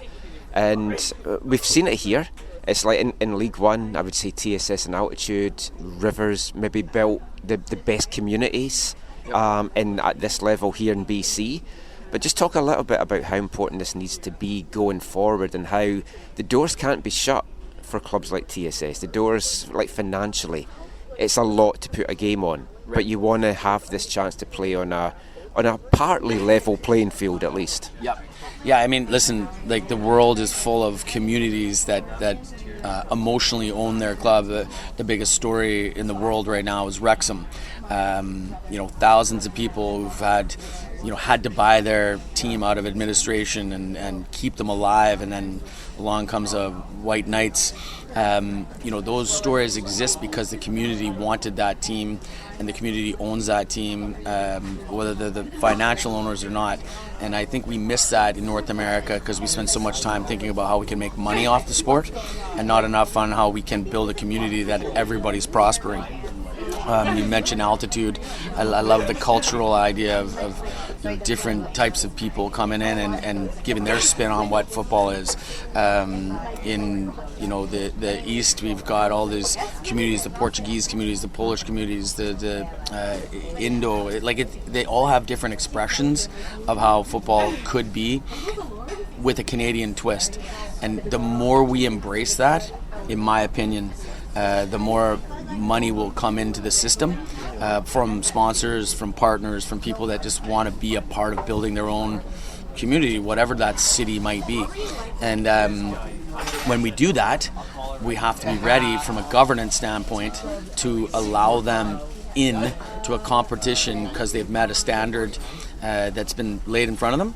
And now they want to be a part of the competition as well. So I think you start with the community and what it means to people, and then build access through going, we need those people to be able to come into this. Two last things. So a lot of folk listen to this, they'll know that you're moving on from TSS now because you've got your day job, you're now living in Ontario, so you have left the club. And we've talked before, this was your special moment coming back. What is next for you? Yeah, well, first of all, I'm never leaving the club. I'm moving upstairs. I'm now the assistant to the assistant sporting director, general manager, and social media guy. So it pays about the same as it did before. I'll help with the ownership stuff and making sure that we're on, just an administrative side, continuing to build what we want. It's someone else's turn to coach, someone else's turn to fill the water bottles and make sure everything's going right. For me, I'm youth soccer coach, so I'll always, wherever I hang my hat, go out and try and help kids get better and let the chips fall where they may as far as coaching and whatnot. But I'll always be involved in the game. So got to referee a game tomorrow, so that's the way we do it in Canada. I try to help build some kids so they fill these spots and go and play in a Canadian championship one day. So the last thing, when you got on the bus last night, you had a very emotional and impassioned speech, which I won't go into exactly what was said, but it saw what this club meant to you. I don't want to get you all upset again, but just talk about what this has meant to you on a personal level. Just this group of guys, just from starting everything off with Colin and getting this adult team to where it has now become. Yeah, I think that I speak about these communities because I wanted to build one. There wasn't places to play for kids. There wasn't places to coach for guys like me. So, in my world, you just build it and see what happens. So we're driving buses up and down. So some of the stuff that people don't see, some of the work that goes in, washing towels, having your wife yell at you about all the beads that are in there from the kids, getting jerseys inside out from years gone by, and just generally speaking, when you put sweat into something, the other side of it is the joy you get from seeing it become what or more than you hoped it could be. I mean, last night there's people who've traveled, they've committed money to ferries and hotels, they're putting jerseys on that are ours and singing songs for 90 minutes at the top of their voices. To me, that's like it's actually living a dream. Like, it's unbelievable in this country.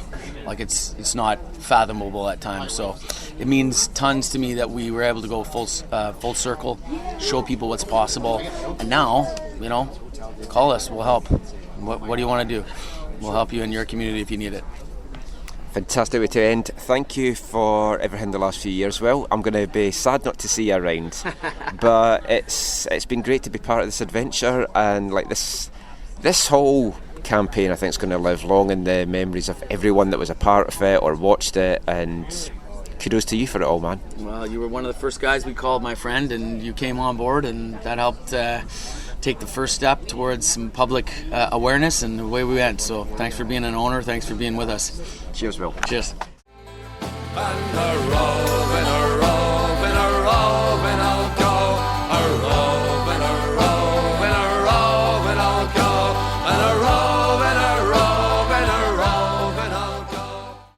So many things coming out of that chat there with Willie, and I mean, he talked there, Zach, that when they created this adult team in 2017, so it's before the CPL was born, there were very few opportunities in the adult game for Canadian coaches.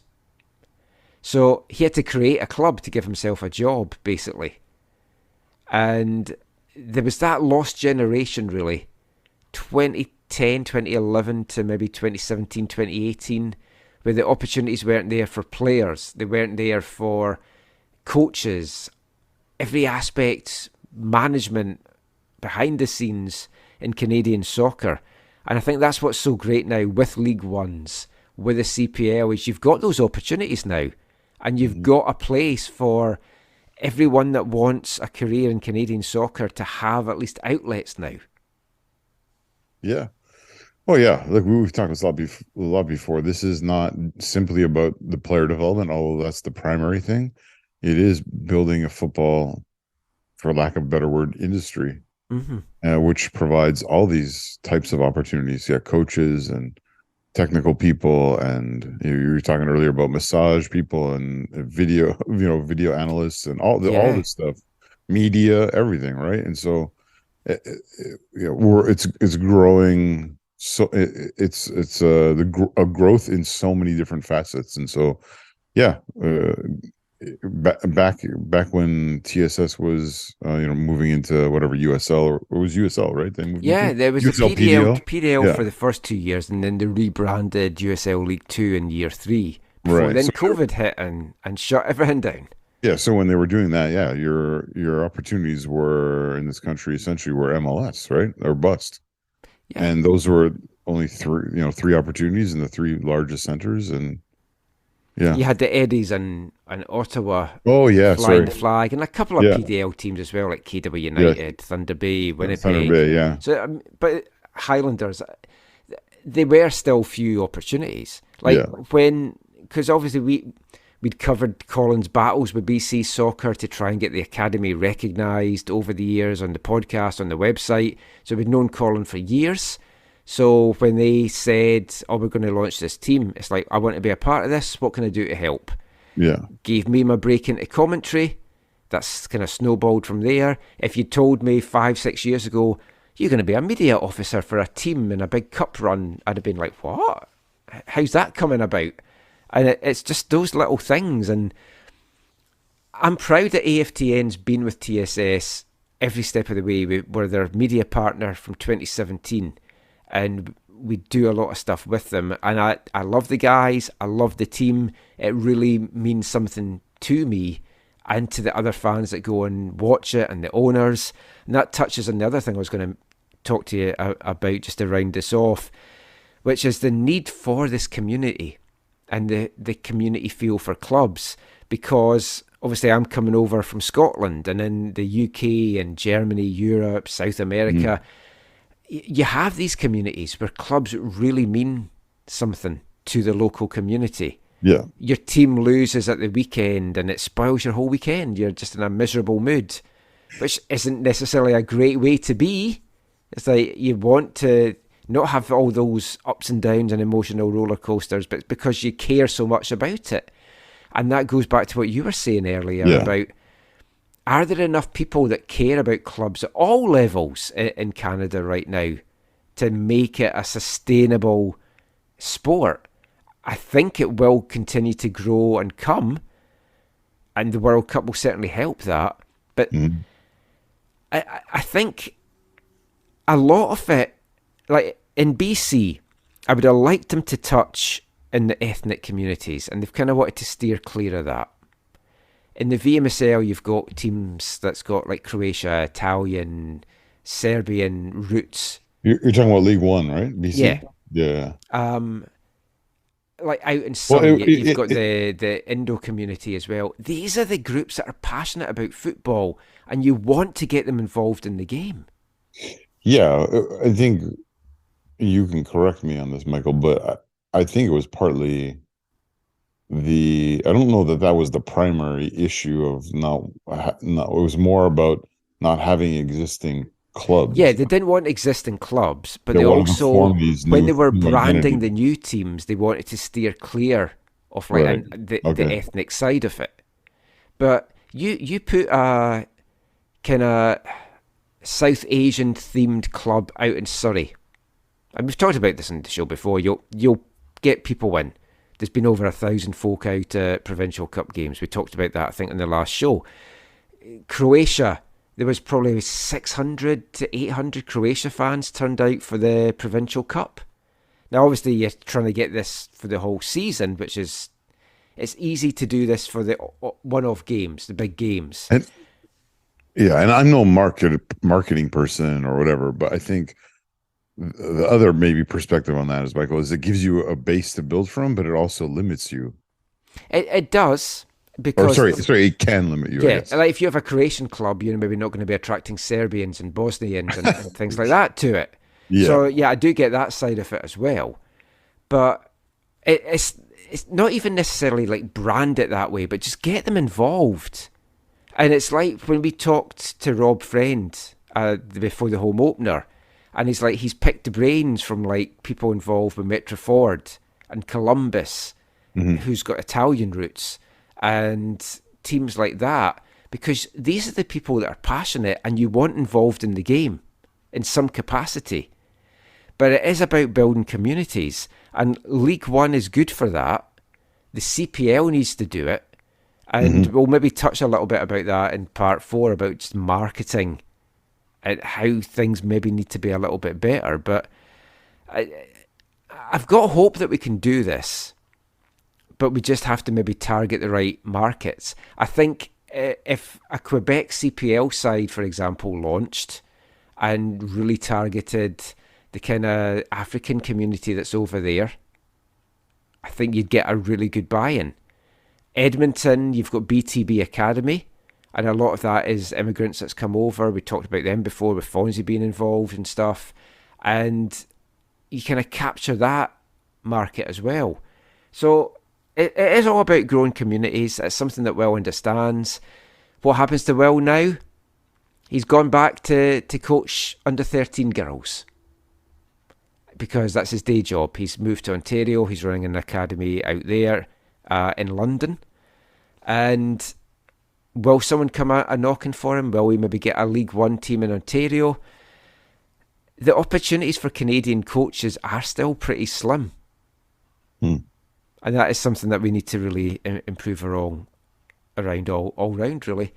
Just to finish this part off, just want to say big well done to Darren Rusher. The Darren Rusher era at TSS is underway now.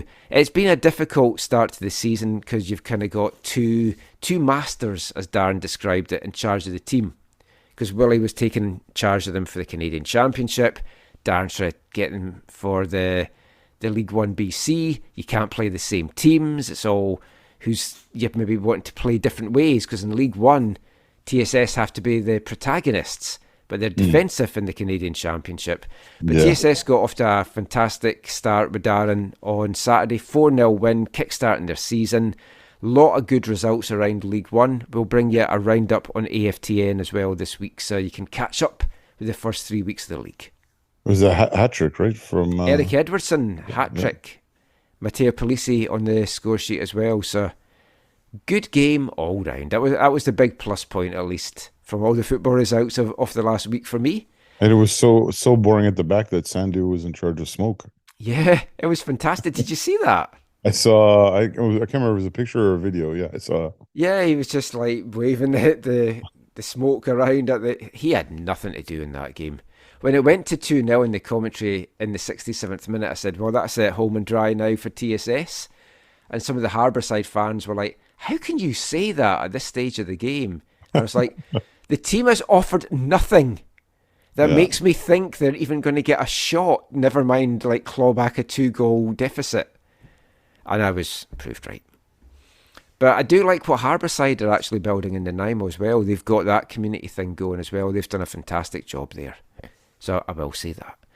But we're going to turn our attention to the CPL in the next part and the Under-20 FIFA World Cup. And we'll be back with that after this. Hi, I'm Jay Herdman, and you're listening to the AFTN Soccer Show.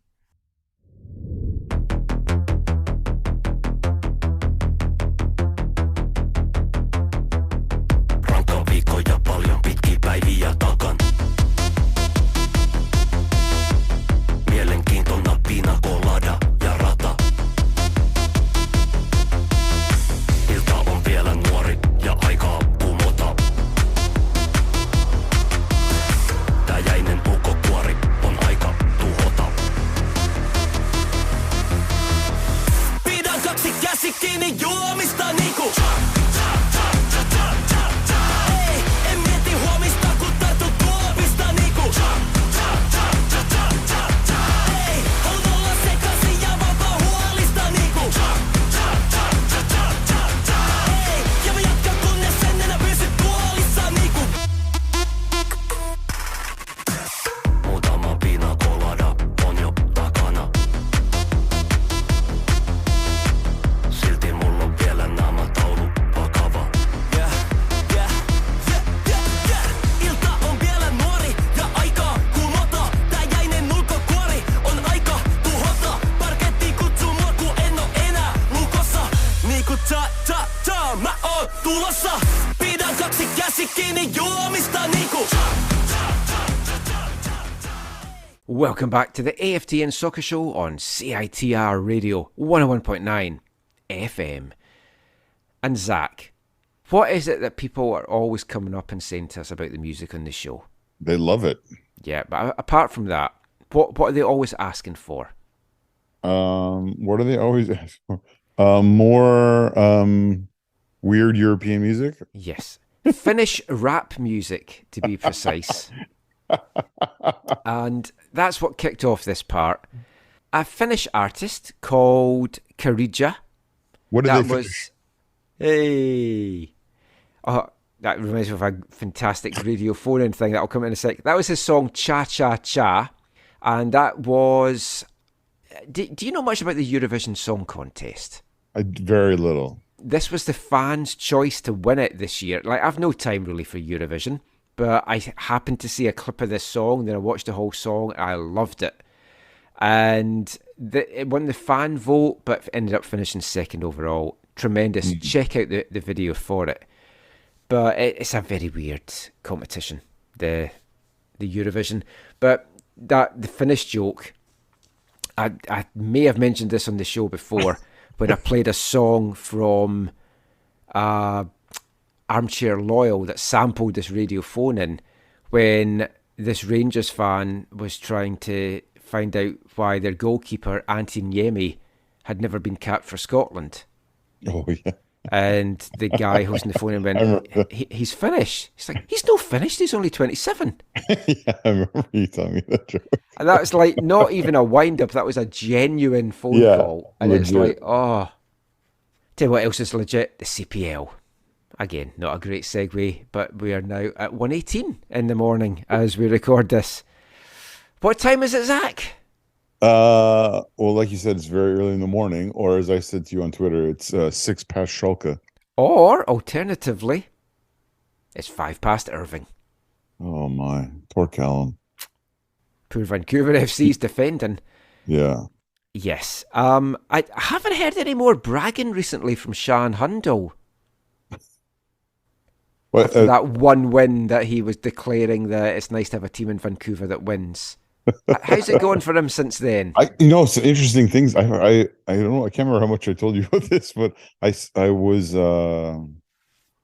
in the presence of a conversation about all that, and it was interesting Oh, to hear about how one, I think Sean learned a lot from that, but actually it served to galvanize the CPL community again, like online, right? because the Gressel's because of reply. Yeah. Gressel's also ill-advised reply. Yeah. Because We can, you can blame her for that. no, whatever. Did He's the one. Sean learn not to talk to her?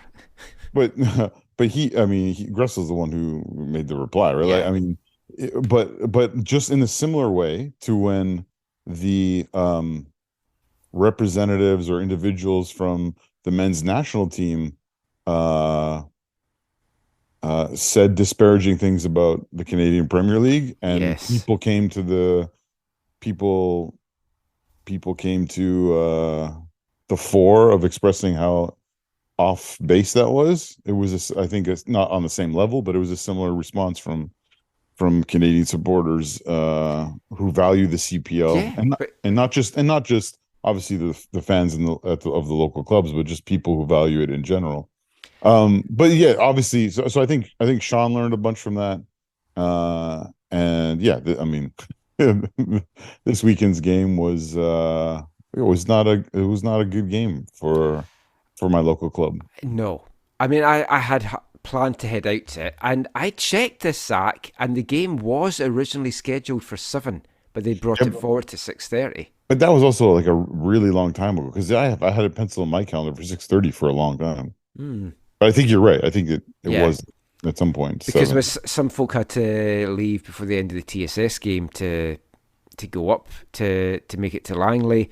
Got to give a big shout out to photographer Tom Iwaziak. Oh yeah, It's Tom. like photographed the two Rovers games, then jumped in his car and headed up to Langley to photograph that for us as well. I Guy just is legendary. I just figured he was going to get the AFTN helicopter. We had trouble with it.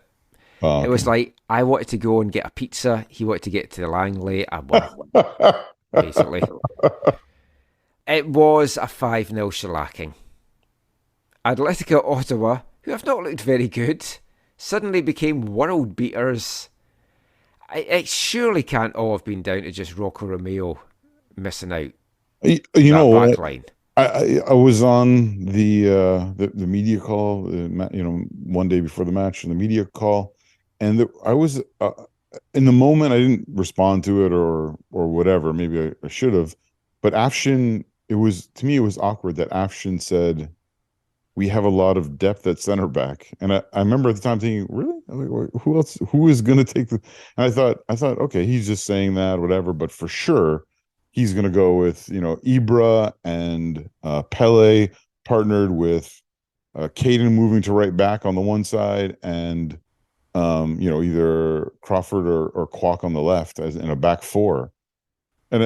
And I think that would have been the better approach, if I'm honest, because instead they brought in Kane, who is not always a center back. And yeah, he can't play center back. So don't get me wrong, but I don't think he was ready for it. Now, obviously, LA once again, like with the goal in the 1-1 draw with Cavalry, didn't look great. I think, especially on the first two goals, but I think it was overall that group with their limited time working together in that back three that I think was not or three central guys or whatever that was not working, and then put us behind the 8 ball, and then we were susceptible to counterattacks, which then also added added to the misery on the occasion. But ultimately, Michael, I think that was something that and you saw even Felipe tweeting about it at the half, saying this something's got to change. And then of course he made the change, and what he did was he chose to put Caden at right back and then move Ibra into midfield, in the center of midfield, to try and give more steel there, and that again didn't seem to really help things. Also, I think if there's VAR, I think there's at least a look at the fifth goal for a foul in the lead up to the goal. But Ultimately, Clutching at straws, my friend. it was a really, really bad performance, and really, really unfortunate. But like I said to you as we were texting, and as like we were talking about earlier, it's a horrible performance, and you can dwell on it, and it can be frustrating, whatever. And I'm not trying to take away from those, feelings or emotions or whatever, but it's also like not the end of the world, right? And it's going to be interesting to see the reaction from the players and from Afshin for this, because this is the first real adversity that he's had. Totally. But I mean, the bigger problem, forget about the 5-0. To me, the bigger problem is, one, is Romeo's suspension wasn't holistically overturned. It was only short. I cannot believe that. Yeah, that to me is shocking. But now to lose Caden Chung to what I was told after the match is a broken collarbone, a broken clavicle. I said to Caitlin when we were watching it, I was like, at first I said dislocated shoulder. I went, I think it's his clavicle, the way he was holding it. That's what I was told after the match. And then Gabriel Bitar also came off and was, I think, hobbling, and I don't know how quickly he'll recover. And so and then you're going to an away match on Friday against Forge, right? Like I'm obviously there's a bit of hope that there'll be wrestling players for the Voyageurs Cup, but it's a very, very, it's like one of if not the most difficult tests you could have next, and to be even less than full strength. Because I think with their starting 11, I think everyone feels confidence that we're in every game, but with these suspensions and injuries, it's really, really, really concerning. Yeah, the Caden one. He just looked in so much pain right away, and it was kind of innocuous, really. But then he was clattered. It was the way he fell, I think. Yeah, but even the clattering, like when you compare that to Romeo's red card, I felt like I forget. Was there a booking on the play in the end? There was, right? Or was there even? I can't remember. By that point, I was kind of just watching it with half an eye, and the Whitecaps game was coming up. It was like I almost turned, when it was 3-0, I almost turned it off. And I'm glad I didn't, because it was nice to see Zach Verhoeven scoring. And I know, again, you will not have this opinion, but because he missed that penalty on Wednesday, the crucial penalty, and his family and friends were there, it was such an emotional moment for him. You saw what it meant to him. And as I mentioned before, like, because I've known Zach for many a year now, I was just absolutely delighted for him. Yeah, both Verhoeven scores. Yeah. Yeah. And then Noah with that finish, and then Grant Verhoeven plays for TSS as well. So yes, they're taking over. We were talking about the third Verhoeven that night as well. Well, it's Verhoeven. For Noah sorry. and Grant. Yes, sorry. Because I always called them Verhoeven as well, all of them, but then it got pointed out to me, it's not that. That is the good point. Yeah. But we won't dwell too much more in the game. Last thing I want to mention about that, though, is the crowd. Seems to have been announced at about 2,800.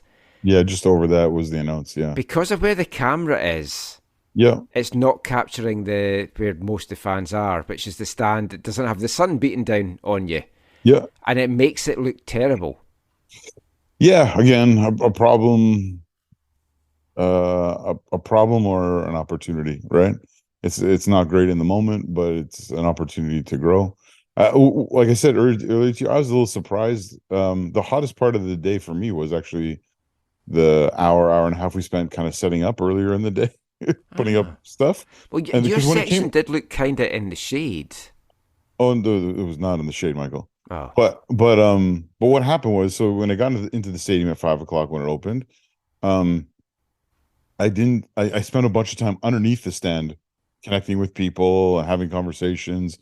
So it wasn't probably until like, I don't know, 5:45, almost 6:00 till I was actually like back in this section permanently. But all I did was I put on some sunscreen, wore a bucket hat, and it was not like I was expecting it to be like unbearable, or like, how can I actually sing or clap or do any, like, how, just as an individual, how can I actually, how am I going to actually support this game? Like, this is going to be unbearable. But it was actually not nearly as bad as I thought. there wasn't like a breeze, but it wasn't as uncomfortable. That's all for me. I'm not saying that was the experience for everyone there, but that's just how I felt in the moment. And again, for all the frustrations of the crowd being half the size as it was for the previous match, the first match, and the score, and the injuries and whatever. There were still, I think, were really good moments for like in terms of as supporters. There's new songs being sung and other songs taking deeper root and more people learning them and engaging with them, and obviously there's some old classics or some old ones that are no longer used in other parts of the community, but then also just with the players, like it's easy to build connections with your players when you win, right? That's the easy part. Yes. But I was really happy that not everyone, but most of the people in our section, in section N, or half of them at least, stuck around to the end to keep singing for our players and to let them know that, like, yeah, this was not not our day, and it wasn't an acknowledgement of, hey, everyone's performance was great, just keep trying harder. It was hey, we're with you in this. And so that, I think those are the positives. And again, aside from all of that, just some of the community building, there were some people there, like I've loved both these home games because at every game there's people come and connect that are from different parts of my life, some from the football community, some from work, some from the communities I've lived in or had other community connections in. And sometimes even like this game, there's a guy came up to me and I was just like, I know you, but I can't remember your name because I haven't seen you in like whatever 5-6 years or whatever.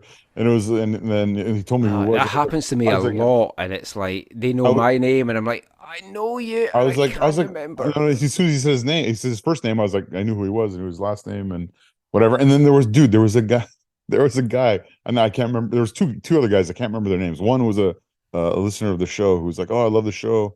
You guys, I like how you speak truth or whatever.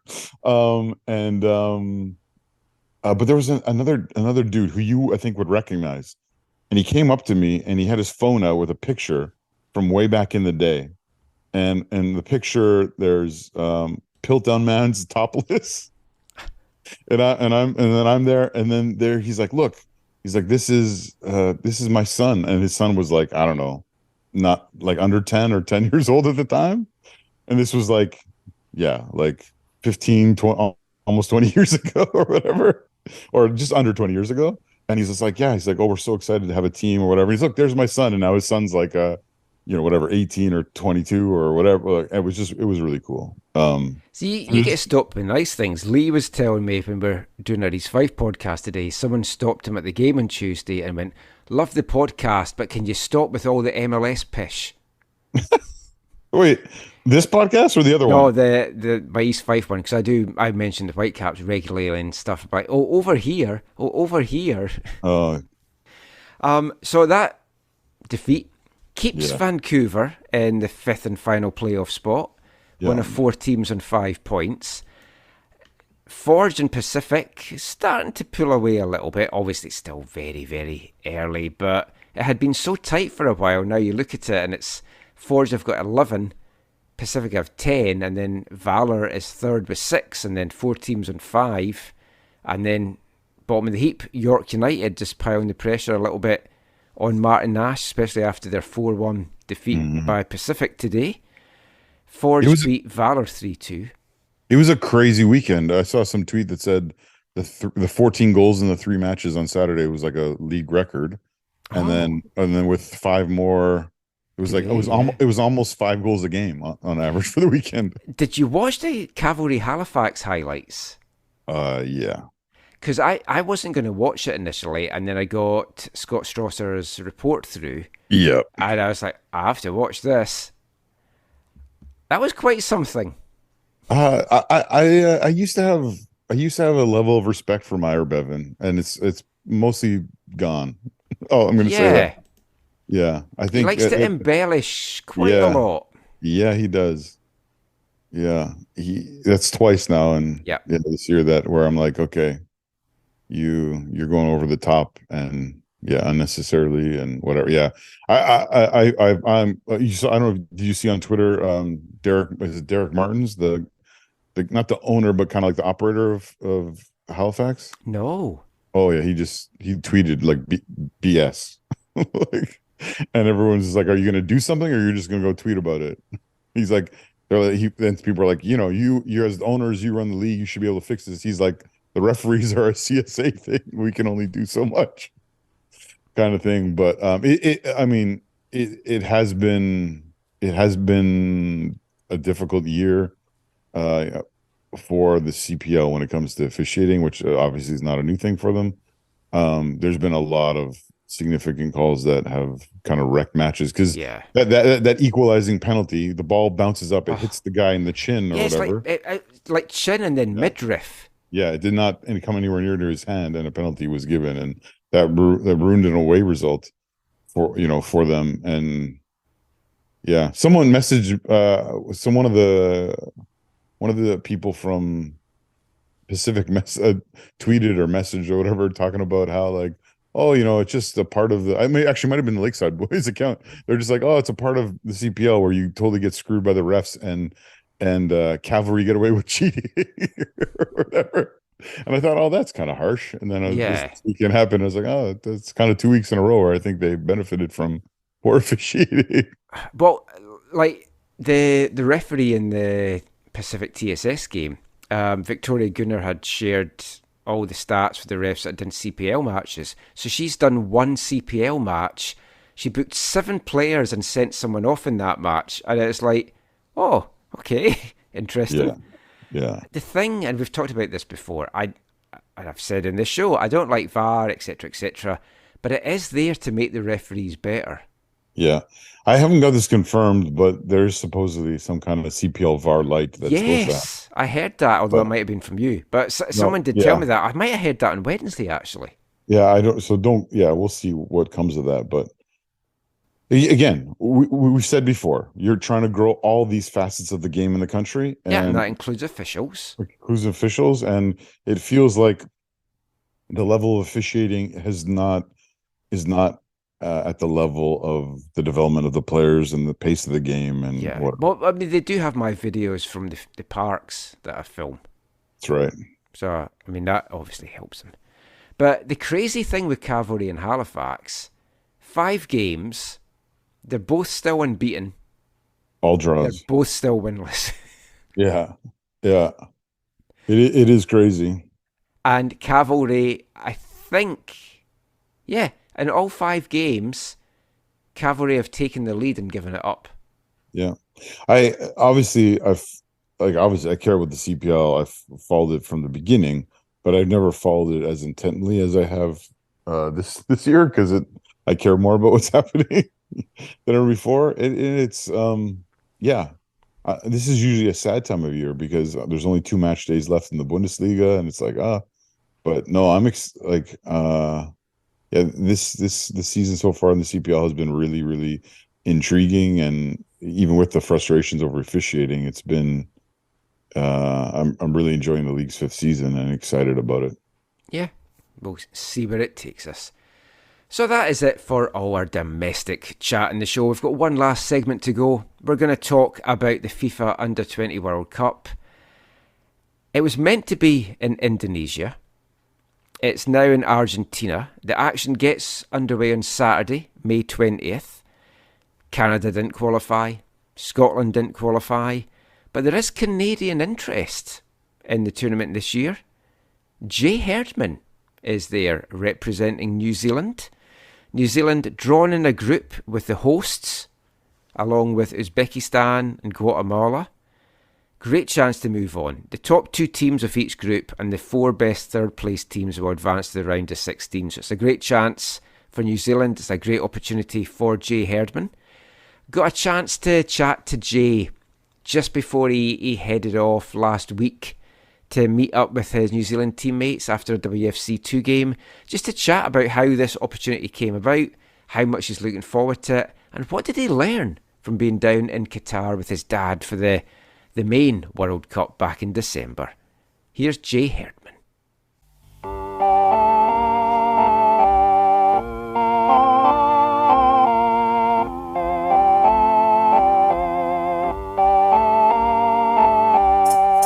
So Jay, heading off soon to the World Cup in Argentina, you must be just absolutely excited. Yeah, no. So I was talking to a couple of guys who went to the U17 World Cup in Brazil, and they said it's a one in a lifetime's opportunity. So I'm excited to play Argentina in Argentina. Yeah. But no, I'm just looking forward to pushing to make it out of the group, because I think we have a good chance. Yeah, I mean, looking at the schedule, I mean, with all respect to Indonesia, going to play this in Argentina is a whole different level, and having Argentina in your last group game, I mean, just to experience that, it's just going to be phenomenal. Yeah, no. I've heard the stadiums might be packed, so playing in front of probably 40,000 Argentinians. No, it's going to be special. I don't think anyone, just to play in front of that many Argentinians, especially how big football is there, it's just going to be a one-in-a-lifetime opportunity. So I know you were born in New Zealand. Yep. Obviously, your dad was down there for a long time. So how did this opportunity come about? Did you have to think twice about it, or as soon as they said we want you involved in this program, you jumped at it? Well, I was born and I lived half my life there, so at heart I'm a Kiwi. I was going to say, you feel like a Kiwi? Yeah, for sure. But I was talking to them probably last U17 World Cup that got cancelled due to COVID. So I've been talking for a while, but yeah, it's been set from the start of wanting to play for New Zealand, represent New Zealand. Oh, fantastic. Yeah. And you've had a few appearances now, you've got some goals as well. It feels like you've fitted right in. Yeah. It's like, I mean, would you want to go and even play pro down there? Obviously, Wellington's in the A-League, and there's other teams and stuff as well. Yeah. No, there's a lot of good players in that league. The team, the New Zealand team's a strong team. A lot of good players and good environments. But I like this league. I think MLS Next Pro is a really good league for young kids to come up against other young kids, older guys. It's a really physical and strong league, so it's really good to get used to really playing against the older guys, to set up playing first team football overseas. So yeah, I think the New Zealand league is really good, but I like the Next Pro. Looking at your season, the team's had a great start. You've had a good season as well. It feels a little bit of a different vibe under Rico. Does it kind of feel that this season? The team's really positive. I think we got off to a good start, so it's helped morale in the team. So I think the big difference is just as a team we gelled really well together. So just the vibe in the locker room, vibe at training is just really good, and we show on the pitch. We work hard for each other, and when we play well together, we play well and get results like tonight. When you see Ali and Simon moving on and getting these opportunities as well, it must give you hope, because so many times here in the past with the Whitecaps, young guys that just haven't had these chances, but Vanny seems to be keen to give the young guys chances. Yeah, no, Ali and I'm close with Ali and Simon, so watching them go and play first team, like Simon scoring 5-6 goals now, scoring last night, it shows how close we are. If we just stick in, have good performances, impress Vanny. You never know, we might get the shot.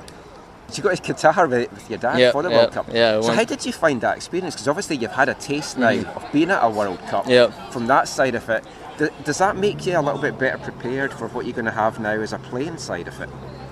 I don't know, but being in Qatar, watching that World Cup, watching some really good players, it was a great time. Like, who would have thought you could go to watch a World Cup, watch people like Kevin De Bruyne, Lukaku's, and just seeing how good of the level is, and wanting to be at the next 2020, was it 26 here with in the Canada as well, here which in Canada. I think Oceania gets an automatic qualifying berth, so I mean, New Zealand's it's probably... It's an easier way, especially now. I think instead of 2 teams, instead of 3, I think they added 1 more team to go through. So it's if I keep pushing and I impress in the World Cup, try and make the Olympic squad in 2024, I think. Yeah, because that's the next thing for you, I guess. So let's keep working up, and you never know, maybe I get a shot with that all-white squad in the World Cup. All the very best. Hope you get through the groups. I love New Zealand. I've got a big thing with Kiwi culture, so wish you the very best, and we'll talk to you when you get back. Perfect, thank you. Great. Cheers, man. Good luck.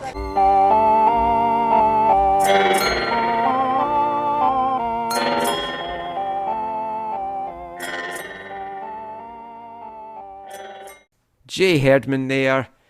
It's such a great opportunity for him. Absolutely delighted for him. He's a guy that he's not going to be involved with Canada unless he suddenly just develops massively over the next couple of years. I mean, let's be honest. And he was born in New Zealand, spent half his life in New Zealand, says he feels Kiwi. So it's great to see him involved in this. Finn Linder as well from Whitecaps 2 is part of that New Zealand squad. So that's who I'll be watching the most closely. But it's also great, like, apart from the whole experience of going down there, Zach, and playing Argentina in Argentina, this is a great chance for Jay because he's been involved in the Olympics team. So you've got the 2024 Olympics coming up, and then the 2026 World Cup here, where realistically, because Oceania get a qualifying spot, New Zealand will win that, you would think, he could be drawn in a group to face off against his dad.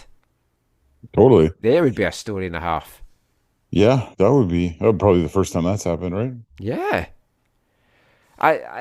He's such a good player. It's like the question now is, will he stay at the Whitecaps? Will he make the breakthrough? I think this is the last year that he might think, I'll see if I get this breakthrough, and if he doesn't get it, I could see him looking to go to Europe. I asked him there, would he consider going down under, like to the A-League with maybe Wellington Phoenix or something? That doesn't seem on the cards for him, but I could definitely see him going to have a look in Europe. He's got the UK passport. Just, I wish him and Finn all the very best for the Under-20 World Cup. Gives me more reason to watch it now. We've got someone to cheer on. Totally. So that is it for the football chat. It's not it for the show. We're going to wrap things up with this week's Wavelength. And I promised you, Zach, it was going to be a Mother's Day themed song. Not Megaphone Violence Awareness Month? No. What do you think it's going to be? Is it about soccer mums? No, not quite. Hopefully not. No. This is from a band called Tropical Horses. They're actually a one-man band from Paris.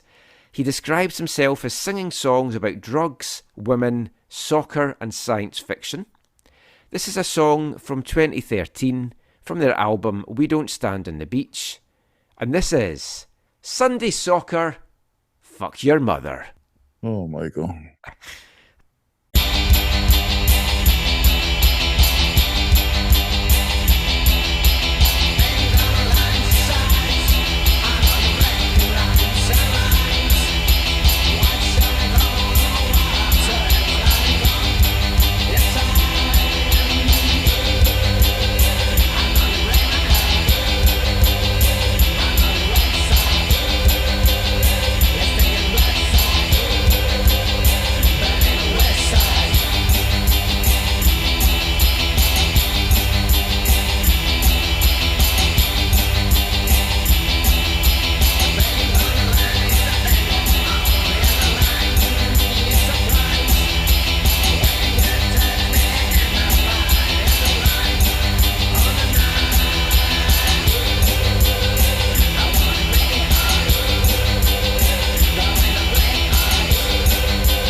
Tropical Horses there, Sunday Soccer, Fuck Your Mother. Great way to finish this show, Zach. We'll probably have to agree to disagree. You won't be playing this to your family? No, yeah, no. Ah, okay. No. I mean, I haven't even heard it, and I'll say no. It's a very catchy song, actually. It doesn't mention anything in it about doing things to mothers. But I think it's a good song. Very catchy. My kind of sound. That is it for what has been a bumper show. I think this is ending up as a 3-hour one, and it wasn't meant to be. I don't know how this one got away from us. So we say that a lot, really. Let's wrap things up. Any final thoughts from you? Anything funny that caught your eye this week, or any final messages that you want to get out there? You can find me on Twitter at Zachary M. Fraser Valley Fanatics. You can find us on Twitter, Instagram, Facebook, fefanatics@gmail.com. Looking forward to next home match back on a Sunday, so that'll be kind of fun. Which I will miss because I'm commentating on Altitude. Yeah. They need to get these kickoff times sorted. Rob needs to give me a friend and forgive me a friend. It's 1:43 now, everybody. He needs to give me a phone call and find out what my schedule is what I was trying to get words out to say. Did League One schedule come out first? Yeah. Well, you'll be there for the Pacific match, right? I don't know. The Friday game? I thought you said Friday, 7 o'clock, clashes with WFC2. As we said on last week's show, I do feel a lot more attached to that team right now than Vancouver FC. Local talent. That's foolishness to me, but whatever. It's also 10 minutes up the road from me. Yeah, but whatever. So if you want to be a part of things, get in touch. Yeah, my message to everyone is that there really is a feast of football in the Lower Mainland just now, at all levels. Get out and support these clubs. Get out and support Vancouver FC. Get out and support your League One teams, your local League One teams and the local talent. Grow this community. Let's make something special happen in BC. Let's encourage these players and let's have a national team that is full of BC talent. That's what I want to see. I just want to see good football, and we've got so much of it going on here in Vancouver and the Lower Mainland. I'm Michael McCall. You can follow all our stuff, aftn.ca. If you like this podcast, leave a review. Leave some stars on wherever you get this podcast. We never promote that enough. It's always good to have. We'll be back with another episode soon. Until then, thanks for listening. Take care and go and enjoy the feast of football. Bye, everybody.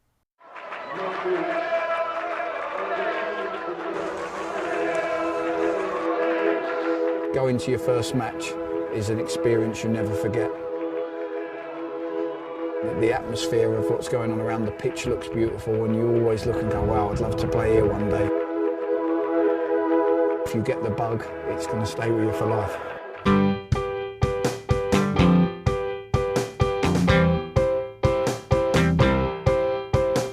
10 minutes left. Yeah, but there's still some time. It's not the final score. We need more than the numbers we're given. Show us you live and breathe the game. You're more than a name. That's what we came for. We can bring you more than the score. Every story. Let's take this thing off of the field into the real world, away from the numbers, away from the numbers.